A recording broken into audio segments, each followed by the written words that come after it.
الحمد لله نحمده ونستعينه ونستغفره ونؤمن به ونتوكل عليه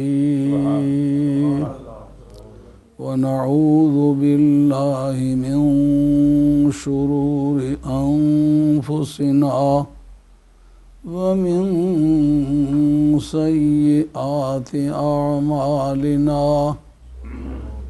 من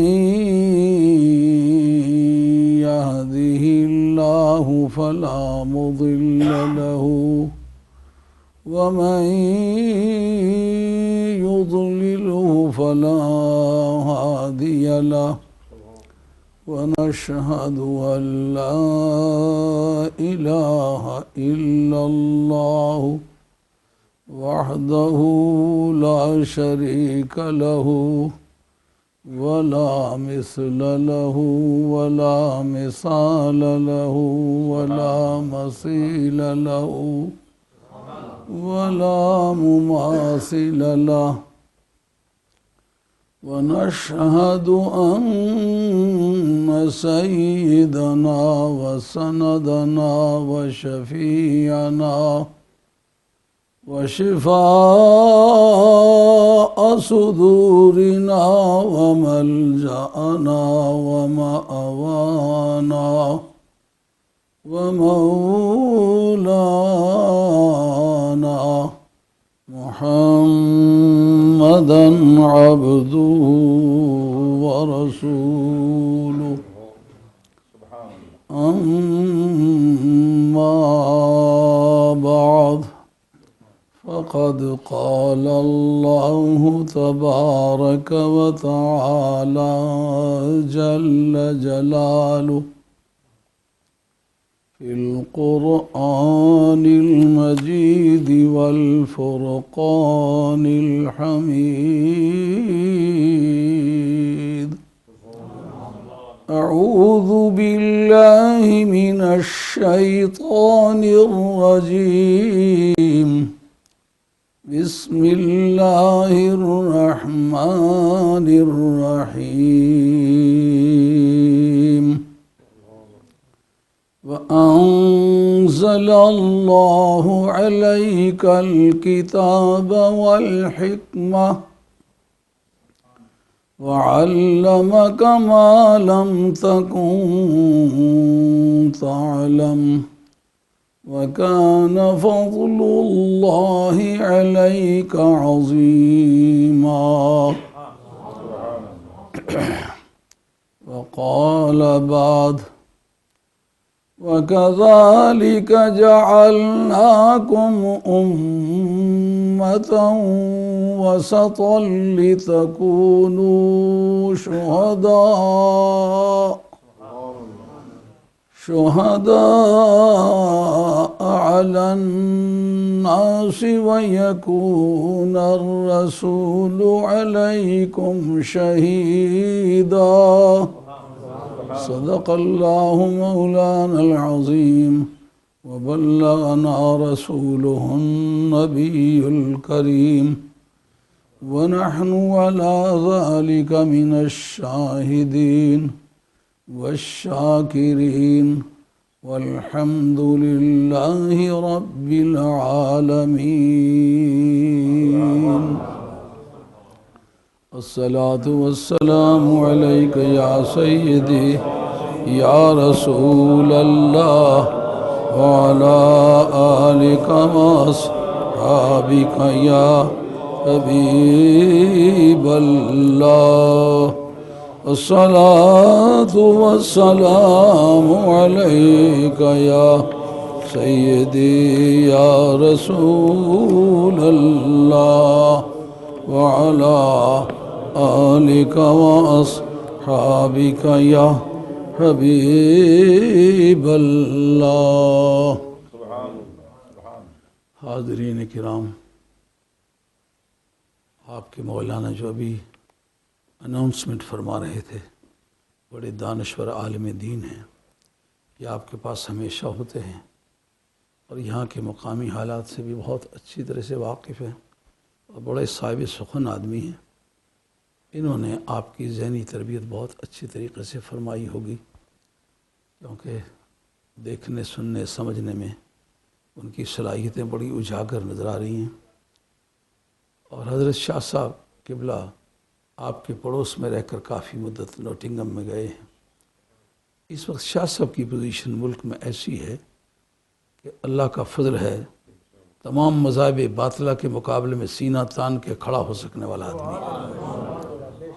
بغض و حسد کو کوئی روک نہیں سکتا، یہ تو نبیوں کے مقابلے میں بھی رہا ہے، لیکن شاہ صاحب بغیر کسی مبالغے کے ایسی صلاحیت کا آدمی ہے کہ جتنے بھی دور حاضر کے مذاہب باطلہ ہیں ان سب کے مقابلے میں کھڑا ہونے کی ضرورت پڑے تو تن تنہا کھڑا ہو سکنے والا آدمی۔ اب میں تو اپنی کوئی ضرورت نہیں محسوس کرتا، یہ میرا مرید ہے چودھری محمد رمضان، یہ گاہ بگاہ مجھے کہتا ہے کہ آپ چلیں بات کریں۔ میں سمجھتا ہوں میرے جیسے ایک کجمج زبان، ایک کم فہم آدمی کے تو گفتگو کی یہاں ضرورت نہیں ہے، لیکن بہرحال یہ کہتا ہے کار ثواب سمجھ کے اس کاروان زندگی میں میں بھی شامل ہونے کو پسند کرتا ہوں۔ اس وقت موضوع گفتگو ہے سرکار دو عالم علیہ السلام کا علم غیب۔ دور حاضر کی سوسائٹی نے یہ سمجھ رکھا ہے کہ اس کا کوئی فائدہ نہیں، یہ ایک دماغی عیاشی کی قسم کا مسئلہ ہے، اگر اس کو ساری زندگی نہ بھی چھیڑا جائے تو اسلام میں کوئی فرق نہیں آتا، مگر یہ محض ایک غلط فہمی ہے، اور جنہوں نے سمجھی ہوئی ہے یہ بات وہ ان کا یہ عمل دیانتداری پر مبنی نہیں ہے۔ کیوں کہ جو اسلام کی پوری بلڈنگ ہے نا، اس کی تہ میں اگر راز دیکھیں تو نبی پاک علیہ السلام کے علم غیب کی بنیاد بنتی ہے۔ نبی پاک علیہ السلام کے علم غیب کو ایک بنیادی حیثیت حاصل ہے۔ اس وقت دنیا جو بھٹکی پھرتی ہے وہ یہ کہتے ہیں نبی کو کل کا کیا پتہ تھا، اس لیے ہمیں نئے حالات سے نبٹنے کے لیے اپنے قانون بنانے چاہیے، اپنی سوچ سے چلنا چاہیے۔ جس کا یہ عقیدہ ہے کہ نبی پاک علیہ السلام آج کے تو حالات کیا، قیامت کے جو بعد کے حالات ہیں ان کی بھی اطلاع سرکار کو تھی، اس لیے میں سرکار کے پروگرام کو چھوڑ کے کسی اور کے پروگرام کے تحت نہیں چل سکتا۔ یہ فرق ہے دونوں کی سوچ میں۔ اگر یہ آپ کے ذہن میں اچھی طرح نہیں آیا تو میں ایک دو مثالیں آپ کے سامنے پیش کرتا ہوں۔ منصفانہ طور پر سوچنے کی ضرورت ہے۔ اب میں بھی ایک چراغ سحر ہوں، ایک نوجوان آدمی نہیں ہوں، میں 72 سال میری عمر ہو چکی ہے، اب 73واں سال چل رہا ہے۔ دیکھنے میں تو ایک جوان آدمی نظر آتا ہوں، مگر میں ایک جوان آدمی نہیں ہوں۔ آپس میں باتیں نہیں کرنی، باتیں مجھ سے کرنی۔ اینک یہ جو لگاتا ہوں پڑھنے کے لیے لگاتا ہوں، بندہ دیکھنے کے اینک کی ضرورت نہیں مجھے۔ دیکھنے میں جوان آدمی نظر آتا ہوں مگر میں جوان آدمی نہیں ہوں، میں عمر رسید آدمی ہوں۔ اب زندگی ساری بیت چکی ہے، تھوڑا سا وقت رہتا ہے، تو اس وقت تو ایک برے سے برا آدمی، مجرم سے مجرم آدمی بھی اپنی بری سوچوں سے واپس آ جاتا ہے۔ لیکن اللہ کا شکر ہے کہ ابھی اسکول میں نہیں گیا تھا تو دین پہلے پڑھنا شروع کیا ہے۔ وہ جو بستہ لے کے گھر سے چلا تھا نا، وہ آج بھی میرے کندھوں پر اسی طرح ہے۔ تو اس سے آپ سمجھے میں نے ایک دن کے لیے بھی زندگی کی لائن نہیں بدلی اور اپنی سوچوں میں مخلص رہا۔ رہ جاتی ہے بات کہ کسی کا صحیح ہونا یا غلط ہونا، اس کے لیے آسان فارمولہ یہ ہے، جن کو پوری دنیا میں صحیح تسلیم کیا گیا ہے ان کے عقائد دریافت کر لیے جائیں، ان کے عقائد کیا تھے، اپنے آپ کو ان کے مطابق بنا لیا جائے، پھر کوئی بے چینی نہیں رہتی۔ مثلا کون کہہ سکتا ہے کہ حضرت امام حنیفہ جو تھے وہ حق پر نہیں تھے؟ کون کہہ سکتا ہے امام مالک حق پر نہیں تھے؟ کون کہہ سکتا ہے کہ حضرت امام احمد حنبل حق پر نہیں تھے؟ کون کہتا ہے امام شافعی حق پر نہیں تھے؟ جن 4 اماموں کو امام تسلیم کیا گیا ہے، یہ چاروں کے چاروں آل بیت کے شاگرد ہیں۔ ان چاروں کو آل بیت کی حمایت کی وجہ سے سزائیں ہوئی ہیں، اور پوری امت میں ان کے اساتذہ بھی موجود تھے، ان کے شاگرد بھی موجود تھے، ان کو کسی نے امام نہیں مانا۔ وجہ کیا ہے؟ اس لیے کہ انہوں نے آل بیت کے دکھوں میں شرکت نہیں کی، قوم نے ان کو مخلص نہیں سمجھا کہ جو آل بیت کے مخلص نہیں ہے۔ امام ابو حنیفہ رضی اللہ تعالیٰ کو 80 درے 3 مرتبہ مارے گئے، نہیں مارے گئے؟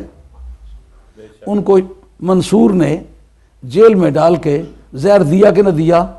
وجہ کیا تھی کہ سید نفس زکیہ حضرت سید عبداللہ میز کے صاحبزادے، حضرت امام حسن مصنع کے پوتے، امام حسن کے پر پوتے، انہوں نے جس وقت جہاد شروع کیا، امام ابو حنیفہ رضی اللہ عنہ کئی ہزار درہم ان کو بطور نذرانے کے بھی بھیجا، اور لوگوں کو کہا کہ اس وقت عباسیہ کے خلاف جہاد کرنا واجب ہے اور اس سید کی حمایت جو ہے وہ ضروری ہے۔ کہتے ہیں میں عمر رسیدہ بھی ہو چکا ہوں، لیکن اس کے باوجود بھی میں جہاد میں شرکت کرتا، مگر میں اس وجہ سے نہیں حاضر ہو سکا کہ میرے پاس بہت سارے لوگوں کی امانتیں ہیں۔ وفائے اہل بیت ثابت ہوئی کہ نہ ہوئی؟ انہوں نے ہر دنیا کے انسان کے مقابلے میں اہل بیت کو اولویت دی کہ نہ دی؟ عقیدہ پھر حق کس کا ہوا؟ جو اہل بیت کا حامی ہے۔ حضرت امام مالک رحمۃ اللہ علیہ کے کو جیل میں کس نے ڈالا؟ کیوں ڈالا؟ اس لیے کہ انہوں نے کہا میں سید نفس زکیہ کا مرید ہوں، ان کا ساتھی ہوں، ان کے ساتھ مل کے جہاد کرتا ہوں، مسلمانوں سارے مل کے جہاد کرو۔ انہوں نے وقت کی گورنمنٹ کے خلاف فتویٰ دیا، آپ کو جیل میں ڈالا گیا، باز نہ آئے، بازو کس کے باندھ دیے گئے، باز نہ آئے، بازو نکال دیے گئے، باز نہ آئے۔ آج دور حاضر میں کسی آل بیت کا نام لیا جائے تو فوراً ٹائٹل ہی بدل جاتا ہے۔ دیکھیں کہ جن کو لوگوں نے امام سمجھا ہے ان کا موقف کیا تھا۔ بازو نکال دیے گئے، کہا جس بات پر کل قائم تھا آج بھی قائم ہو۔ ان کا منہ کالا کیا گیا، اونٹی پہ بٹھا کر کے شہروں میں پھرایا گیا۔ لیکن ایک مرتبہ بھی بتاؤ انہوں نے کہا ہو میں پچھتاتا ہوں؟ ان کا جو بات کل کہی تھی منہ کالا ہونے سے پہلے، جو مجھے پہچانتا تھا پہچانتا ہے، جو نہیں پہچانتا میں خود بتاتا ہوں میں امام مالک ہوں۔ اور آل بیت کے مقابلے میں کسی کا حامی نہیں ہوں۔ جو میرا ماننے والا ہے آل بیت کی حمایت کرے۔ یہ جبرن بیعت لی گئی ہے مسلمانوں سے، یہ بیعت نہیں ہے۔ کیوں؟ ہم آل بیت کی حمایت میں لڑے ہیں۔ اس سے پتہ چلا سارے بنو ہاشم کو آل بیت سمجھنے والا یہ سمگلنگ ہے، یہ سمگلر ہے۔ یہ بات ہوتی کہ آل بیت کے حق میں ہم جنگ لڑتے رہے تو کہتے ہیں یہ بھی تو آل بیت ہے۔ آج تو یزید کو آل بیت کہا جا رہا ہے۔ سادات بنو امیہ پر کتابیں چھپی ہیں، لوگ ان کو بھی سید کہتے ہیں۔ تو یہ سمگلنگ ہے۔ امام مالک کا کیا مذہب ہے؟ امام شافعی رحمۃ اللہ کو کیوں جلا وطن کیا گیا؟ اس لیے کہ آل بیت کے حامی تھے، آل بیت کے مداخان تھے، ان کو شیعہ کہا گیا، ان کو شہر سے نکالا گیا۔ انہوں نے شہر سے نکلنا تو پسند کر لیا لیکن اپنے موقف کو بدلنا پسند نہ کیا۔ امام احمد حنبل پہلا آدمی جنہیں یزید کا نام لے کر لعنت کی ہے، کیا بنیاد ہے اس کی؟ ان کا اور چیزوں کے علاوہ دشمن آل بیت ہے، دشمن اہل بیت پر کل بھی لعنت تھی، آج بھی لعنت ہے۔ یہ 4 امام تھے۔ آدمی جس وقت عقیدے کے بارے میں سوچ کرے تو اس کا پہلا کام یہ ہے کہ دیکھے کہ جو سابقہ صحیح مانے گئے ہیں ان کا کیا عقیدہ تھا۔ کوئی کہہ سکتا ہے غوث پاک غلطی پر تھے؟ کوئی کہہ سکتا ہے سید بہاؤالدین نقشبند شہنشاہ بخارا غلطی پر تھے؟ کوئی کہہ سکتا ہے خواجہ غریب نواز سلطان ہند سرکار غلطی پر تھے؟ کوئی کہہ سکتا ہے شہاب الدین سہروردی جو ہے وہ گمراہ تھے معاذ اللہ؟ اب بتاؤ ان سب کا موقف کیا ہے؟ سید بہاؤالدین نقشبند شہنشاہ بخارا سرکار بغداد رضی اللہ عنہ کا نام لے کے کہتے ہیں بادشاہ ہر دو عالم شاہ عبد القادر است، سید اولاد آدم شاہ عبد القادر است۔ ایک مرتبہ میں چوری شریف تقریر کر رہا ہوں تو یہ شعر کہیں انہوں نے کسی پارچے پر لکھا ہوا تھا، لٹکایا ہوا تھا، بینر بنا ہوا تھا۔ میں نے یہ شعر تو نہ پڑھا لیکن مجھ سے کوئی پوچھتا ہے کہ یہ شعر جو ہے یہ تو حرام ہے اس لیے کہ اولاد آدم کے سید تو سرکار دو عالم علیہ السلام ہیں اور دونوں جان کے بادشاہ بھی تو سرکار دو عالم علیہ السلام ہیں، تو یہ غوث پاک کو یہ کہنا یہ کس طرح صحیح ہوا؟ جب میں نے اس کو دھیان سے دیکھا 1 منٹ میں بات سمجھ آ گئی۔ میں نے کہا مجھے یہ بتلاؤ ذرا سوچ کے کہ حضرت ابراہیم علیہ السلام کا ذکر کیا، وَاذْكُرْ فِي الْكِتَابِ ابراہیم اِنَّهُ كَانَ صِدِّيقًا نَبِيًّا۔ لفظ صدیق بولا ہے کہ نہیں؟ صدیق اکبر تو نہیں کہا ہے؟ حضرت ابراہیم علیہ السلام صرف صدیق ہیں، تو حضرت صدیق رضی اللہ عنہ کو صدیق اکبر کہا گیا ہے، جو حق ہے اس میں کوئی شک نہیں۔ صدیق اکبر کہنے والے نبی پاک علیہ السلام کے صحابہ کرام تھے۔ صحابہ کرام بڑی اتھارٹی ہے اسلام میں، انہوں نے صدیق اکبر کہا ہے۔ اب اس کی تطبیق کر کے تم دکھاؤ، وہ جو شیئر کر رہے ہو اس کی تطبیق میں متبع نہیں۔ پھر ایک مرتبہ پھر سوچ کے بتلاؤ کہ نبی کریم علیہ السلام کے ساتھ حضرت محمد رسول اللہ، حضرت صدیق اکبر، حضرت فاروق اعظم، حضرت عثمان غنی، حضرت حیدر کرار، حضرت امام حنیفہ، حضرت غوث پاک، لیکن فاضل بریلوی رحمۃ اللہ کو کہتے اعلیٰ حضرت۔ یہ ذرا سوچ کے بتلاؤ تو پھر میں بتلاتا ہوں۔ قاعدہ کیا ہے اس میں؟ تفصیل میں کمپیریزن ہولڈ ہوتا ہے۔ کمپیریزن ہولڈ کرنے میں یہ ضروری ہوتا ہے کہ وہ دونوں ایک کوالٹی کو شیئر کریں۔ یہ اس سے زیادہ خوبصورت ہے حسن میں دونوں شریک ہوں تو یہ کہا سکتے ہیں۔ صدیق اکبر صداقت میں دونوں شریک ہوں تو ایک اکبر ہو سکتا ہے، ایک اصغر ہو سکتا ہے۔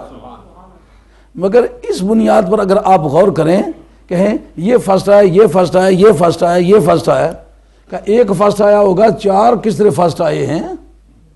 کہ اگر چاروں کی کلاسیں الگ الگ ہوں، وہ میٹرک میں فرسٹ آیا ہو، یہ ایف اے میں فرسٹ آیا ہو، یہ بی اے میں فرسٹ آیا ہو، یہ ایم اے میں، جب کلاسیں الگ الگ ہوں تو پھر یہ چاروں کے بارے میں صادق ہے۔ تو حضرت ابراہیم علیہ السلام ہیں، ان کے صدیقوں کی صف اور ہے، صدیق اکبر اس صف کے صدیق نہیں ہے۔ ہاں؟ صدیق اکبر امت محمدیہ کے صدیق ہیں، بعد از انبیاء کے صدیق ہیں، ان میں جتنے صدیق گزرے ان میں یہ اکبر ہیں۔ اس طرح حضرت غوث ثقلین رضی اللہ عنہ زمرہ اولیاء اللہ میں جو جن کو بادشاہ تسلیم کیا گیا نا، ان میں جو پوری امتوں کے جو اولیاء اللہ گزرے ہیں، ان میں بادشاہ ہر دو عالم شاہ عبد القادر سید اولاد آدم شاہ عبد القادر، یہ حضرت غوث ثقلین اپنی کلاس کے سید ہیں۔ اسی طرح یہ بھی جواب ہے کہ حضرت اعلیٰ حضرت فاضل بریلوی رحمۃ اللہ علیہ، نبی کریم علیہ السلام حضرت، سارے صحابہ، خلفائے راشدین حضرت، اور یہ اعلیٰ حضرت کا ان کی کلاس الگ ہے، ان کی کلاس الگ ہے۔ جس کلاس کے یہ اعلیٰ حضرت ہے اس میں یہ اعلیٰ ہیں۔ بھائی بات سمجھے؟ تو اس طرح آپ کو یہ بات سوچنی پڑے گی۔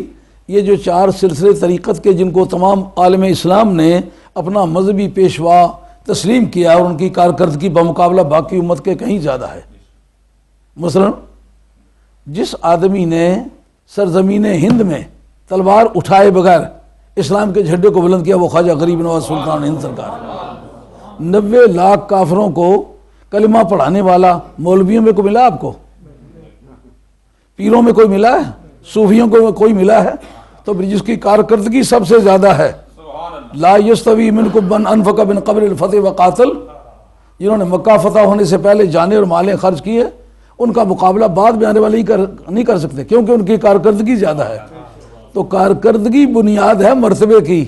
اگر کارکردگی کی بنیاد پر کلاسیفیکیشن ہو تو خواجہ غریب نواز، پھر لاکھوں مولوی اور لاکھوں صوفی اور لاکھوں پیر ایک ترازو پر ہوں گے، اور خواجہ غریب نواز ایک ترازو پر ہوں گے۔ خواجہ غریب نواز سے پوچھتے ہیں کہ خواجہ غریب نواز یہ فیضان کہاں کا ہے؟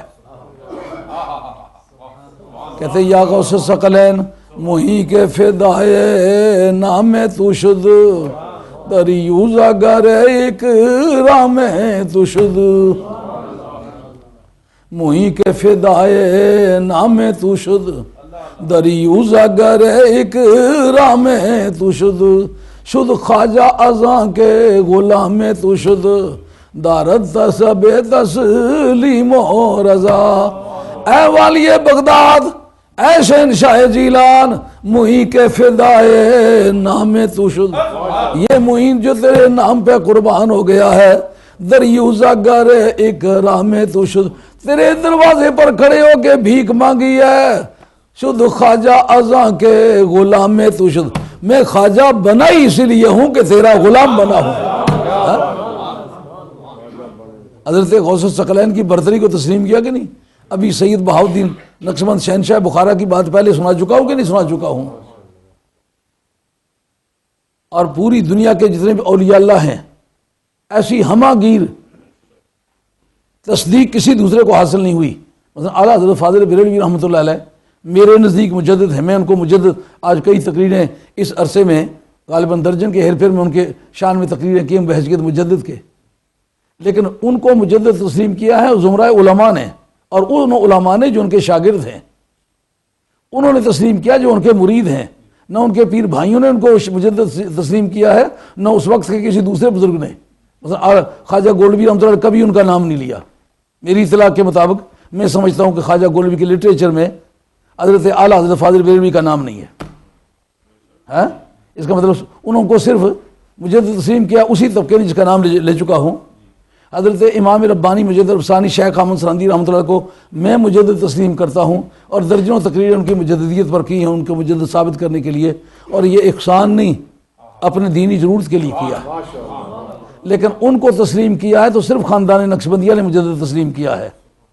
قادریوں میں نام لو اس آدمی کا جس نے ان کو مجدد تسلیم کیا ہے، چشتیوں میں نام لو اس آدمی کا جس نے ان کو مجدد تسلیم کیا ہے۔ پوری امت میں جس کو سب نے تسلیم کیا وہ صرف غوث الثقلین ہے، چشتیوں نے، قادریوں نے، نقشبندیوں نے، سہروردیوں نے۔ مثلا خواجہ بہاؤالدین کا کلام سن لیا، اب اس کے بعد جامی رحمۃ اللہ تعالی کہتے ہیں زنات تجھے گویم یا غوث ثقلینا، محبوب خدا ابن حسن آل حسینہ، سرغ در قدمت جملہ نہادند بگوتند، تاللہ لقد آثرک اللہ علینا۔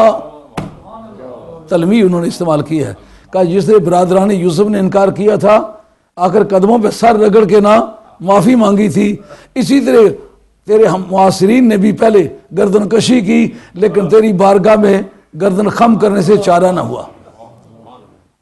آسان ہوگی نا بات کہ عقیدے کا فیصلہ کرنے کے لیے ان سے کمپیئر کرو کہ جن کے عقیدے کو پورے عالم اسلام نے تسلیم کیا ہے۔ خواجہ کریم اور حضرت بہاءالحق زکریا ملتانی سلسلہ سہروردیہ کا نامی آدمی ہے، حضرت غوث الثقلین کے بارے میں کہتے ہیں کہ یا غوث الثقلین بدل دارم ولائے تو، بجا دارم وفائے تو، فقیر تو، گدائے تو، گدائے بے نوائے تو، بہاؤالدین ملتانی کند ہردم ثناقانی، کہ تو محبوب سبحانی مخی الدین جیلانی۔ اب جناب غوث الثقلین کا عقیدہ پرکھ لیا جائے تو پر تسلی ہو جائے گی نا۔ چاروں سلسلوں نے جس کو پیر تسلیم کیا ہے، نظارت الہ بلاد اللہ جمعا کخردلۃ علی حکم اتصالی، خدا کے سارے شہروں کی طرف دیکھتا ہوں تو اس طرح مجھے نظر آتے ہیں جیسا رائی کا دانہ ہتھیلی پر ہوتا ہے۔ اب غیب جاننے کا اس میں ثبوت ہے کہ نہیں؟ بیٹھا ہوا ہوں بغداد میں، رات ہے کہ دن ہے، پہاڑوں کے اوجل میں کوئی چیز ہے، اب یہ مسئلہ صاف نہیں ہو جاتا کہ مجھے دیوار کے پیچھے کا پتہ نہیں، نبی کہے مجھے دیوار کا پیچھے کا پتہ نہیں، نبی کا غلام جس کو نبی کے سمندر سے ایک قطرہ میسر آیا ہے وہ کہے خدا کے سارے شہروں کی طرف دیکھتا ہوں، تو اس طرح نظر آتے جس طرح رائی کا دانہ ہتھیلی پر۔ پھر عقیدہ کیا نکلا؟ عام مسلمانوں کا جو عقیدہ ہے اللہ کے پیارے غیب جانتے ہیں، لیکن یہ کسی کا بھی عقیدہ نہیں کہ وہ خود جانتے ہیں، نہیں، خدا سے تعلق ہونے کی وجہ سے جانتے ہیں۔ چند نمونے اس بارے میں پیش کرنا چاہتا ہوں کہ یہ دماغی عیاشی کی قسم کا کام نہیں، یہ ضرورت کی قسم کا کام ہے۔ یہ پہلا فارمولہ سمجھ میں آ گیا کہ اگر آپ اپنے عقائد کی صحت اور خرابی کے بارے میں پرکھنا چاہیں تو جن کو تسلیم کر لیا گیا تھا، مثلا 4 اماموں کے نام لیے، اہل بیت کے لیے جان انہوں نے دی کہ نہیں دی؟ جو اندرا گاندھی کا ذکر تو پیار سے کر سکے لیکن اہل بیت کا ذکر کرنے کو مناسب ہی نہ سمجھے، اس کا مذہب پھر وہ ہوگا جو امام ابو حنیفہ کا تھا، جو امام مالک کا تھا، امام احمد حنبل کا تھا، امام شافعی کا تھا، وہ تو عقیدہ نہیں ہوا۔ پتہ چلا ہم کمپیئر کرنا چاہتے ہیں مزاجن، تو اہل بیت کا ذکر پیار سے کرنا یہ ہمارے مذہب کی بنیاد ہے۔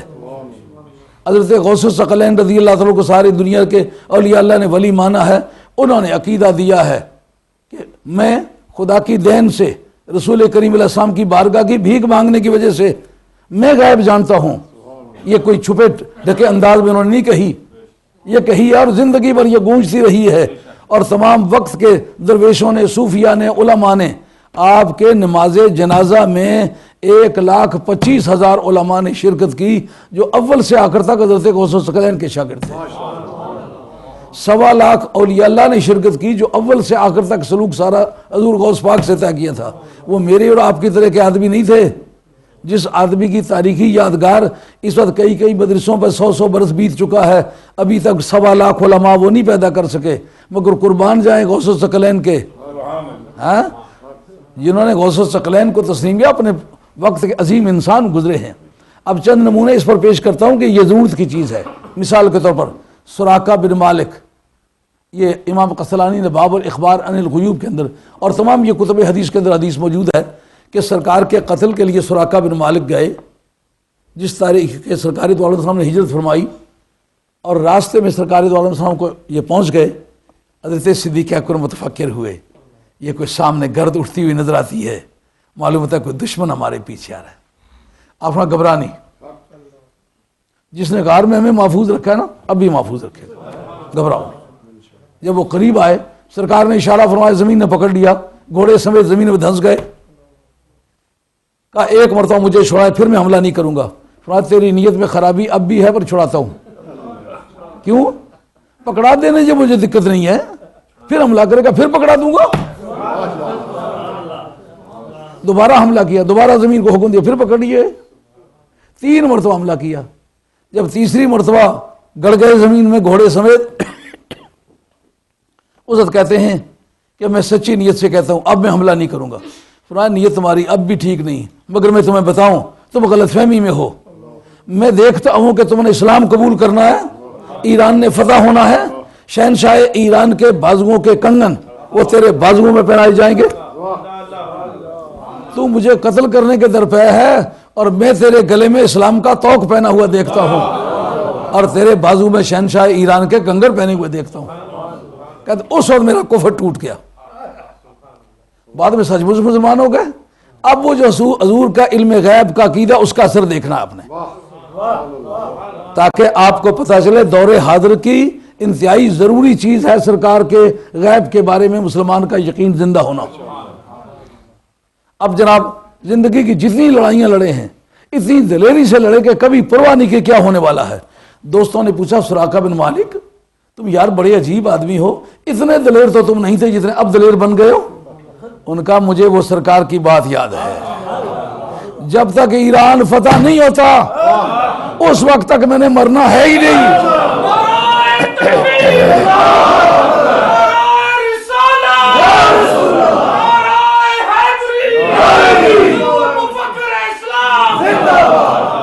اب مہربانی کر کے میزان فکر پر رکھ کے اس عقیدے کو تولیں۔ اس وقت حضرت سراقہ بن مالک کی تلوار کی کاٹ ہے یا مدینے والے کی نگاہ کی کاٹ ہے؟ اب سراقہ کے بازو لڑ رہے ہیں یا مدینے والے کا علم لڑ رہا ہے؟ اب اس کو حالات سے بے پرواہ کر دیا، کس نے؟ اس یقین نے کہ جو بات منہ سے تمہارے نکلی وہ بات ہو کے رہی، جو دن کو کہہ دیا شب تو رات ہو کے رہی۔ پہلا نمونہ آپ کے ذہن میں آ گیا، یعنی آدمی کو اپنی جگہ سے اٹھانے کے لیے سرکار کے علم نے لفٹ کا کام دیا کہ نہ دیا؟ جس جگہ وہ بہادری کے منصب پر کسی طرح بھی پہنچنے کی حیثیت میں نہیں تھے، وہاں وہ پہنچ گئے۔ کس وجہ سے؟ اس یقین سے کہ سرکار نے کہا ہے کہ جب تک ایران فتح نہیں ہوتا تو مرو گے نہیں۔ یہ لفظ نہیں بولا مگر مطلب اس کا یہی نکلتا تھا، میں تیرے بازو میں شہنشاہ ایران کے کنگر پہنے ہوئے دیکھتا ہوں۔ اب رہ جاتی ہے بات کے حدیث کے کمزور یا بدبار ہونے کی۔ البدایہ والنہایہ، عماد الدین ابن کثیر ابن تیمیہ کا داماد بھی اور شاگرد بھی، جس نے ابن تیمیہ کے عقائد کی صحیح نشر و اشاعت کی ہے، وہ یا ابن قیم ہے اور یا عماد الدین ابن کثیر ہے، اور اس کو شاگرد ہونے کے علاوہ داماد ہونے کی زیادہ تکلیف ہے، اور وہ عقیدے کے اعتبار سے ہرگز ہمارے عقیدے کا آدمی نہیں۔ مولانا کے پاس تفسیر ہے، کہتے ہیں اسی عماد الدین ابن کثیر کی، میرے پاس تفسیر ابن کثیر ہے، یہ نہیں پتا اس کا مذہب کیا ہے، اس کا عقیدہ کیا ہے۔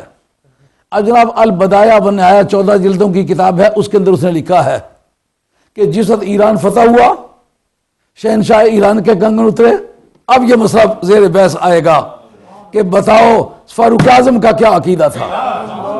ہاں اب جناب حضرت فاروق اعظم رضی اللہ عنہ نے کہا سراقہ کہاں ہے؟ باقی مال غنیمت اس ضابطے کے مطابق تقسیمہ کے فاتحین میں مال غنیمت تقسیم کیا جائے، مگر جو کنگن جو ہیں ان کے تقسیم کا وقت آیا، فرمایا یہ باقی مجاہدین کو نہیں ملیں گے، سرکار دو عالم السلام کا ارشاد ہے یہ سراقہ کے بازگوں میں پہنائے جائیں گے. اچھا سونے کی حرمت تو سرکار کے زمانے میں ہو چکی ہے، فاروق اعظم نے سوچ کے بتلاؤ، سونا تو پہننا مرد کے لیے بطور زیور کے حرام ہے، اب تم یہ زیور ان کو کیوں پہنانے لگے؟ یہ سونا ہے اور بادشاہ کے کنگن ہیں، شیروں کے حساب سے ہیں، تولوں کے حساب سے نہیں ہیں، کیلو کے حساب سے ہیں. اب جناب وہ پہنائے جانے لگے ہیں. سوال اٹھتا ہے کہ یہ تو حرام ہے. کہا جس کا میں کلمہ پڑھتا وہ مختار کل ہے، اس کو اس بات کا اختیار ہے کہ کسی کے لیے کوئی چیز حلال کر دے یا حرام کر دے. اور یہ بات تو ذاتی رائے ہو سکتی ہے حضرت فاروق اعظم کی. واہ، نبی پاک علیہ السلام کے جتنے بھی صحابہ اس وقت تھے کسی ایک نے بھی اختلاف کیا؟ اس کا مطلب یہ ہے کہ اس کو اجماع نسی کہیں یا اجماع سکوتی کہیں، دونوں صورتوں میں یہ اجماع ہے. اور اجماع کس کا ہے؟ صحابہ کا ہے. صحابہ کا اجماع کیا ہے کہ جو سرکار نے بات کہی ہے اس میں ہمیں دخل دینے کا کوئی حق نہیں ہے. اب اس ساری سٹوری کو ایک جگہ آپ اپنی الماری میں بند کر لیں، دیکھیں کہ اس فائل کو کبھی بھی کھولیں گے اس کی تہ میں موٹیویٹ کرنے والا موٹیو کون سا ہے. اس کا موٹیو ہے سرکار کا علم. اٹھا سا کیا پردہ اس راز سے، لڑا دے ممولے کو شہباز سے. ازاں بات نبی پاک علیہ السلام کے علم کی ایک اور رودات. سب سے پہلی جو تابڑ توڑ جنگ لڑی گئی ہے کفر اسلام کے دوراہے پر وہ بدر کی جنگ تھی. تو بدر کی جنگ کے زمانے میں سوال اٹھتا تھا کہ یہ تو لوگ گئے تھے قافلے کا مقابلہ کرنے کے لیے، ایک تجارتی کارواں تھا، اس کے ساتھ لڑائی کے لیے گئے تھے. جب ان کو پتا چلا کہ مکے سے مسلح آرمی آ گئی ہے اور پورا عرب ٹوٹ کے آ گیا ہے، اس وقت ریفرینڈم کی ضرورت پیش آئی. سرکار نے چاہا کہ اب میں ان سے بات کروں. سرکار نے بات کی. دو طبقے بولے. ان کا یا رسول اللہ ہم قوم موسیٰ نہیں ہیں کہ کہیں جاؤ تم جاؤ تمہارا خدا جائے جا کے لڑو، ہم تمہارا تماشا دیکھیں گے. نہیں یا رسول اللہ آپ بھی تماشا دیکھیں، آپ کا رب بھی تماشا دیکھے، لڑنے کا کام ہم کر کے دکھائیں گے، دنیا دیکھے گی. ایک طبقے نے کہا یا رسول اللہ صلی اللہ علیہ وسلم لڑنا ایک بامراد بات ہے، لڑ کے جیت بھی سکتا ہے ہار بھی سکتا ہے. یہ سمندر کی موجیں سامنے آسمانوں سے باتیں کر رہی ہیں، اگر آپ حکم دیں پہلی آواز پر سمندر کی موجوں سے نہ الجھ جائیں تو تحفہ ہماری زندگی کو. یہ انہوں نے جواب دیے. لیکن دیکھیں کہ این اس لڑائی کے لیے جو سرکار کی تیاری تھی وہ کتنی شاندار تھی. مسلم شریف حضرت انس رضی اللہ تعالیٰ عنہ، حضرت انس اس کو روایت کرتے ہیں، کہتے ہیں کہ اگلے دن لڑائی ہونے والی ہے اور اس سے پہلے دن سرکار ہمیں ساتھ لے کے گئے. مسلم شریف کا متن ہے، حضرت انس راوی ہیں. کسی محدث نے اس پر جرح نہیں کی، ذمہ داری سے کہتا ہوں. جو یہ کہتے ہیں کل کا نبی کو پتہ نہیں، اور کل کا نبی کو پتہ نہیں تو پھر اس دور کے لیے تو پھر مرزا قادیانی کو فٹ کرنا چاہیے تھا. اس کو آج تک تمام عالم اسلام نے کافر کہا ہے اور متفقہ طور پر کافر ہے، اور ہم ہر سال کانفرنس میں اس کے کفر پر گفتگو کرتے ہیں. جو اس کو کافر نہ کہے اس کو بھی کافر کہتے ہیں.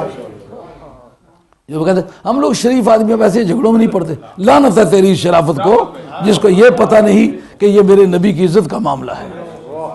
ایک آدمی تمہاری ماں کی عزت پہ حملہ کرے اس وقت تمہاری شرافت قائم نہ رہ سکے، تمہارے نبی کی عزت پر حملہ کرے تیری شرافت سلامت رہے. کیسے شرمناک قسم کی شرافت ہے یہ. تو قیامت میں جب شرافت کھلے گی تو یہ تو ننگا ہونے سے بھی زیادہ گھٹیا قسم کی شرافت ہوگی. اب جناب کل کا پتہ نہیں، یہ کل ہی تو ہے، لڑائی کل ہونے والی ہے. آج سرکار کہتے ہیں اس جگہ ابو جہل گرے گا اور مرے گا، اور کچھ نہیں تو 313 تو اس کو گواہ ہے نا. صحابہ میں سے کسی ایک کا بھی یہ سوال نہ کرنا، یہ اجماعی عقیدہ ہے صحابہ کا کہ سرکار کو کل کا اللہ کی عطا سے پتہ ہے. وہ جو قرآن مجید میں آتا کل کا پتہ نہیں، وہ اس کا جو رملیوں اور نجومیوں کی سوچ تھی کہ ہم تک تخمینے سے پتہ کر لیتے ہیں. کا پتہ اسے ہو سکتا ہے جس کا رب سے تعلق ہو.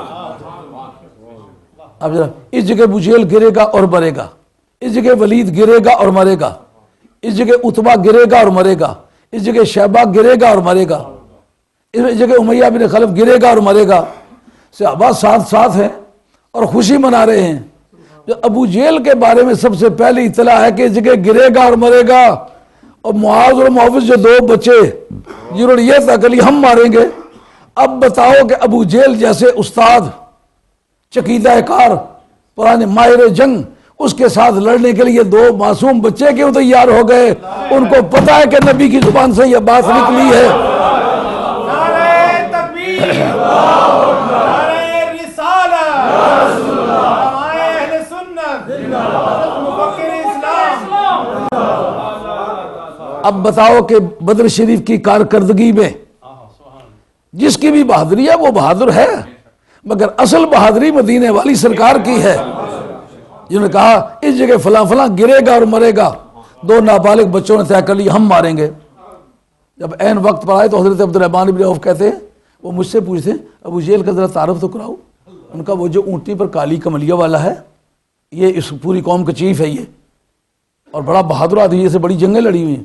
ان کا دیکھتے اس کی ایسی تیسی کری جاتا کہ ذرا سرکار نے کل فرمایا جگہ گرے، جگہ بھی وہی ہے جس جگہ سرکار نے نشاندہی کی ہے۔ ہم یہاں کل موجود تھے، انشاءاللہ گرائیں گے اور ماریں گے۔ اب بتاؤ ان دو بچوں کو اس چقیدہ کار کے مقابلے میں جو بڑا پرانا جنگ آزمودہ آدمی ہے، اس کے مقابلے میں لے جانے کا کام کس نے کیا ہے؟ یہ تیز تلوار نے نہیں کیا، یہ جنگی تجربے نے نہیں کیا، یہ مدینے والی سرکار کے علم نے کیا ہے۔ تو علم مسلمانوں کا سیاسی، معاشی اور اقتصادی ہر لحاظ سے مسئلہ ہوا کہ نہ ہوا؟ ضرورت کی چیز ہے کہ نہیں؟ آئیے مسلم شریف کا حدیث ہے، حضرت نبی کریم علیہ الصلوۃ والسلام بیٹھے ہوئے ہیں مدینہ طیبہ میں کھجوروں کے نیچے، اور کہتے ہیں کہ ایک وقت آنے والا ہے، جمعے کا دن ہوگا، چھوٹی سی جماعت ہوگی اور حضرت سلمان فارسی اس کے انچارج ہوں گے، قصر ابیض جو ایرانیوں کا دارالخلافہ ہے وہ فتح ہوگا، اور اس کا فاتح جو ہے وہ حضرت سلمان فارسی ہوگا۔ اب جناب جب یہ بات کر رہے ہیں، ان کی عمر جو ہے وہ 250 برس کے قریب آنے والی ہے۔ اندازہ کر لیں، جب آدمی کی عمر 250 برس سے تجاوز کر چکی ہوئی ہے، 250 برس کے بالکل قریب ہے، اس وقت اس کو یہ بتایا جائے، وہ کہے میں بیٹھا ہوا اٹھ نہیں سکتا، اٹھا ہوا بیٹھ نہیں سکتا، یہ کوئی آدمی باور کرتا ہے؟ حضرت سلمان فارسی کہتے ہیں میری کمر میں تازہ جان آ گئی، میں نے یقین کر لیا کہ اس سے پیشتر ملک الموت میری چارپائی کے پاس بھی پھٹک نہیں سکتا، کوئی طاقت ایسی ہے نہیں جو مجھے مار سکے۔ اب بتاؤ صحابہ کا یہ اگر عقیدہ ہوتا کہ کل کا پتہ نہیں، تو اس وقت صحابہ ان کے مقابلے میں پوچھتے یا رسول اللہ کل کا تو آپ کو پتہ نہیں، تو آپ یہ باتیں کس طرح کر رہے ہیں؟ ایک نے کا بھی سوال نہ کرنا معلومات صحابہ کا اجماعی عقیدہ ہے۔ اب جناب وقت آیا، قلعہ جلولہ فتح ہوا، راستے میں دریا دجلہ ہے، سامنے جو ہے وہ قصر ابیض ہے، جمعے کا دن ہے، اور دشمن کی آرمی بھاگتے وقت لکڑی کا پل تھا، آگ دے دی اس کو، آگ وہ جل کے دریا میں گر گیا۔ اب وہ دریا دجلہ کا پانی ہے جناب، آسمانوں سے باتیں کرتا ہے۔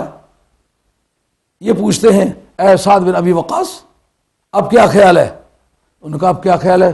کمیونیکیشن ٹوٹ گئی ہے، پل ٹوٹ گیا ہوا ہے، کوئی بندوبست کرتے ہیں تو کل کوئی بندوبست کریں گے۔ ان کا دن کون سا ہے؟ ان کا جمعہ۔ ان کا جماعت کتنی ہے؟ ان کا جماعت تھوڑی کوئی 60 آدمی بنتے ہوں گے۔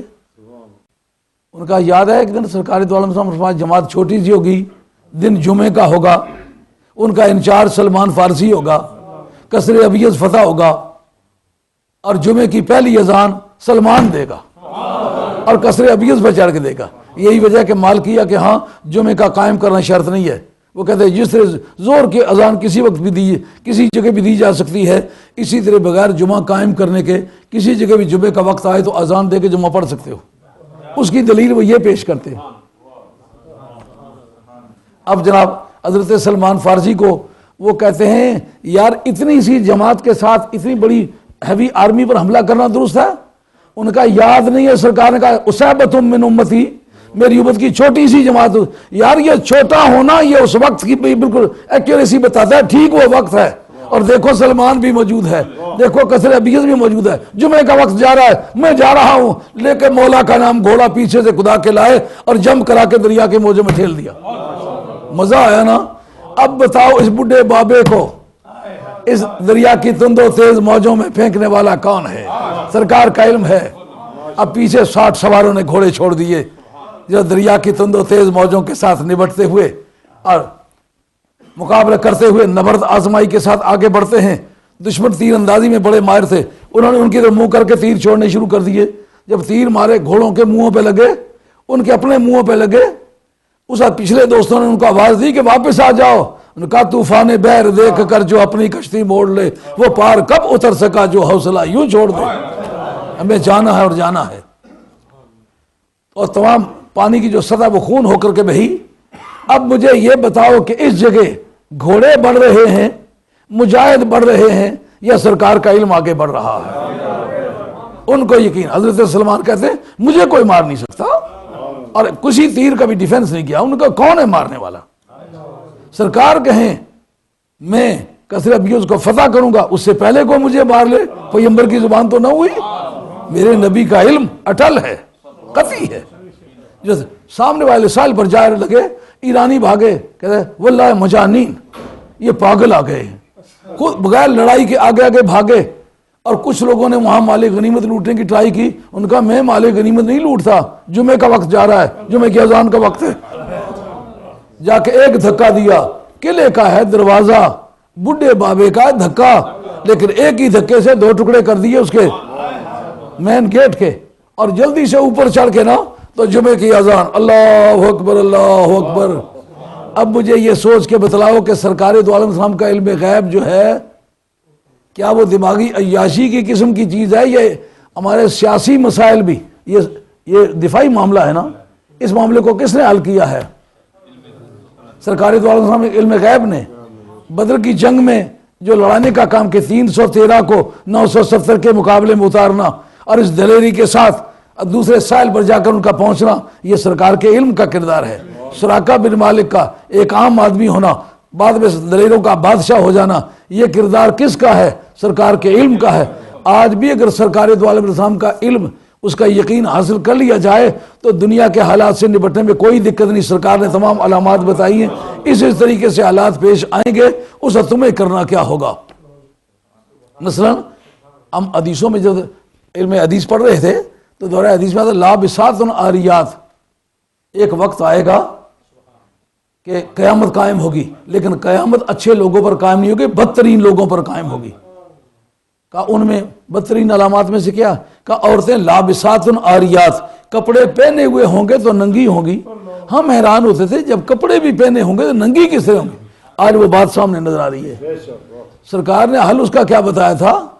کہا ان برائیوں سے باز آنا ہے، جو برائیاں بتائی ہیں ان سے باز آنا ہے، تمہیں ترقی ہوگی۔ اب دن بدن ننگے ہی ہوتے چلے جانا، یا اگر کسی کو یہ یقین ہوتا کہ سرکار کا فرمان یقینی طور پر ہے تو پھر کبھی وہ اس برائی میں شریک نہ ہوتا۔ اس سلسلے میں نے یہ قرآن مجید کی آیات پڑھی ہیں جس پر گفتگو کرتا ہوں۔ ٹائم کافی نکل گیا، میرا خیال ہے آپ لوگ تھک گئے ہوں گے۔ قرآن مجید نے، میں نے کہا تھک گئے ہوں گے تو آپ کو اس قدر یہ جملہ اپیل کر گیا ہے، جیسے واقعی جیسا کسی بیمار کی چوٹ والی جگہ گرم پھائے رکھتے ہیں تو وہ اس کو تسکین مل جاتی ہے۔ کیا ایسی ہی بات ہے کہ آپ کو واقعی تھک گئے؟ قرآن مجید کہتا ہے لولا فضل اللہ علیک ورحمتہ لہمت طائفۃ منہم ان یضلوک وما یضلون الا انفسہم۔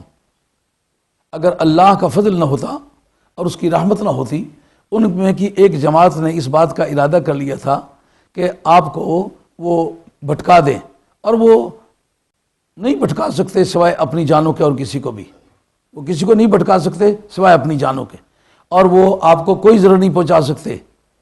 اور فرمایا وَأَنزَلَ اللَّهُ، یہ واو جو ہے یہ بڑی مترادفی واو ہے، یہ واو عاطفہ نہیں ہے، واو یہ حالیہ ہے، یہ بتاتی ہے کہ وہ کیوں ضرر نہیں پہنچا سکتے۔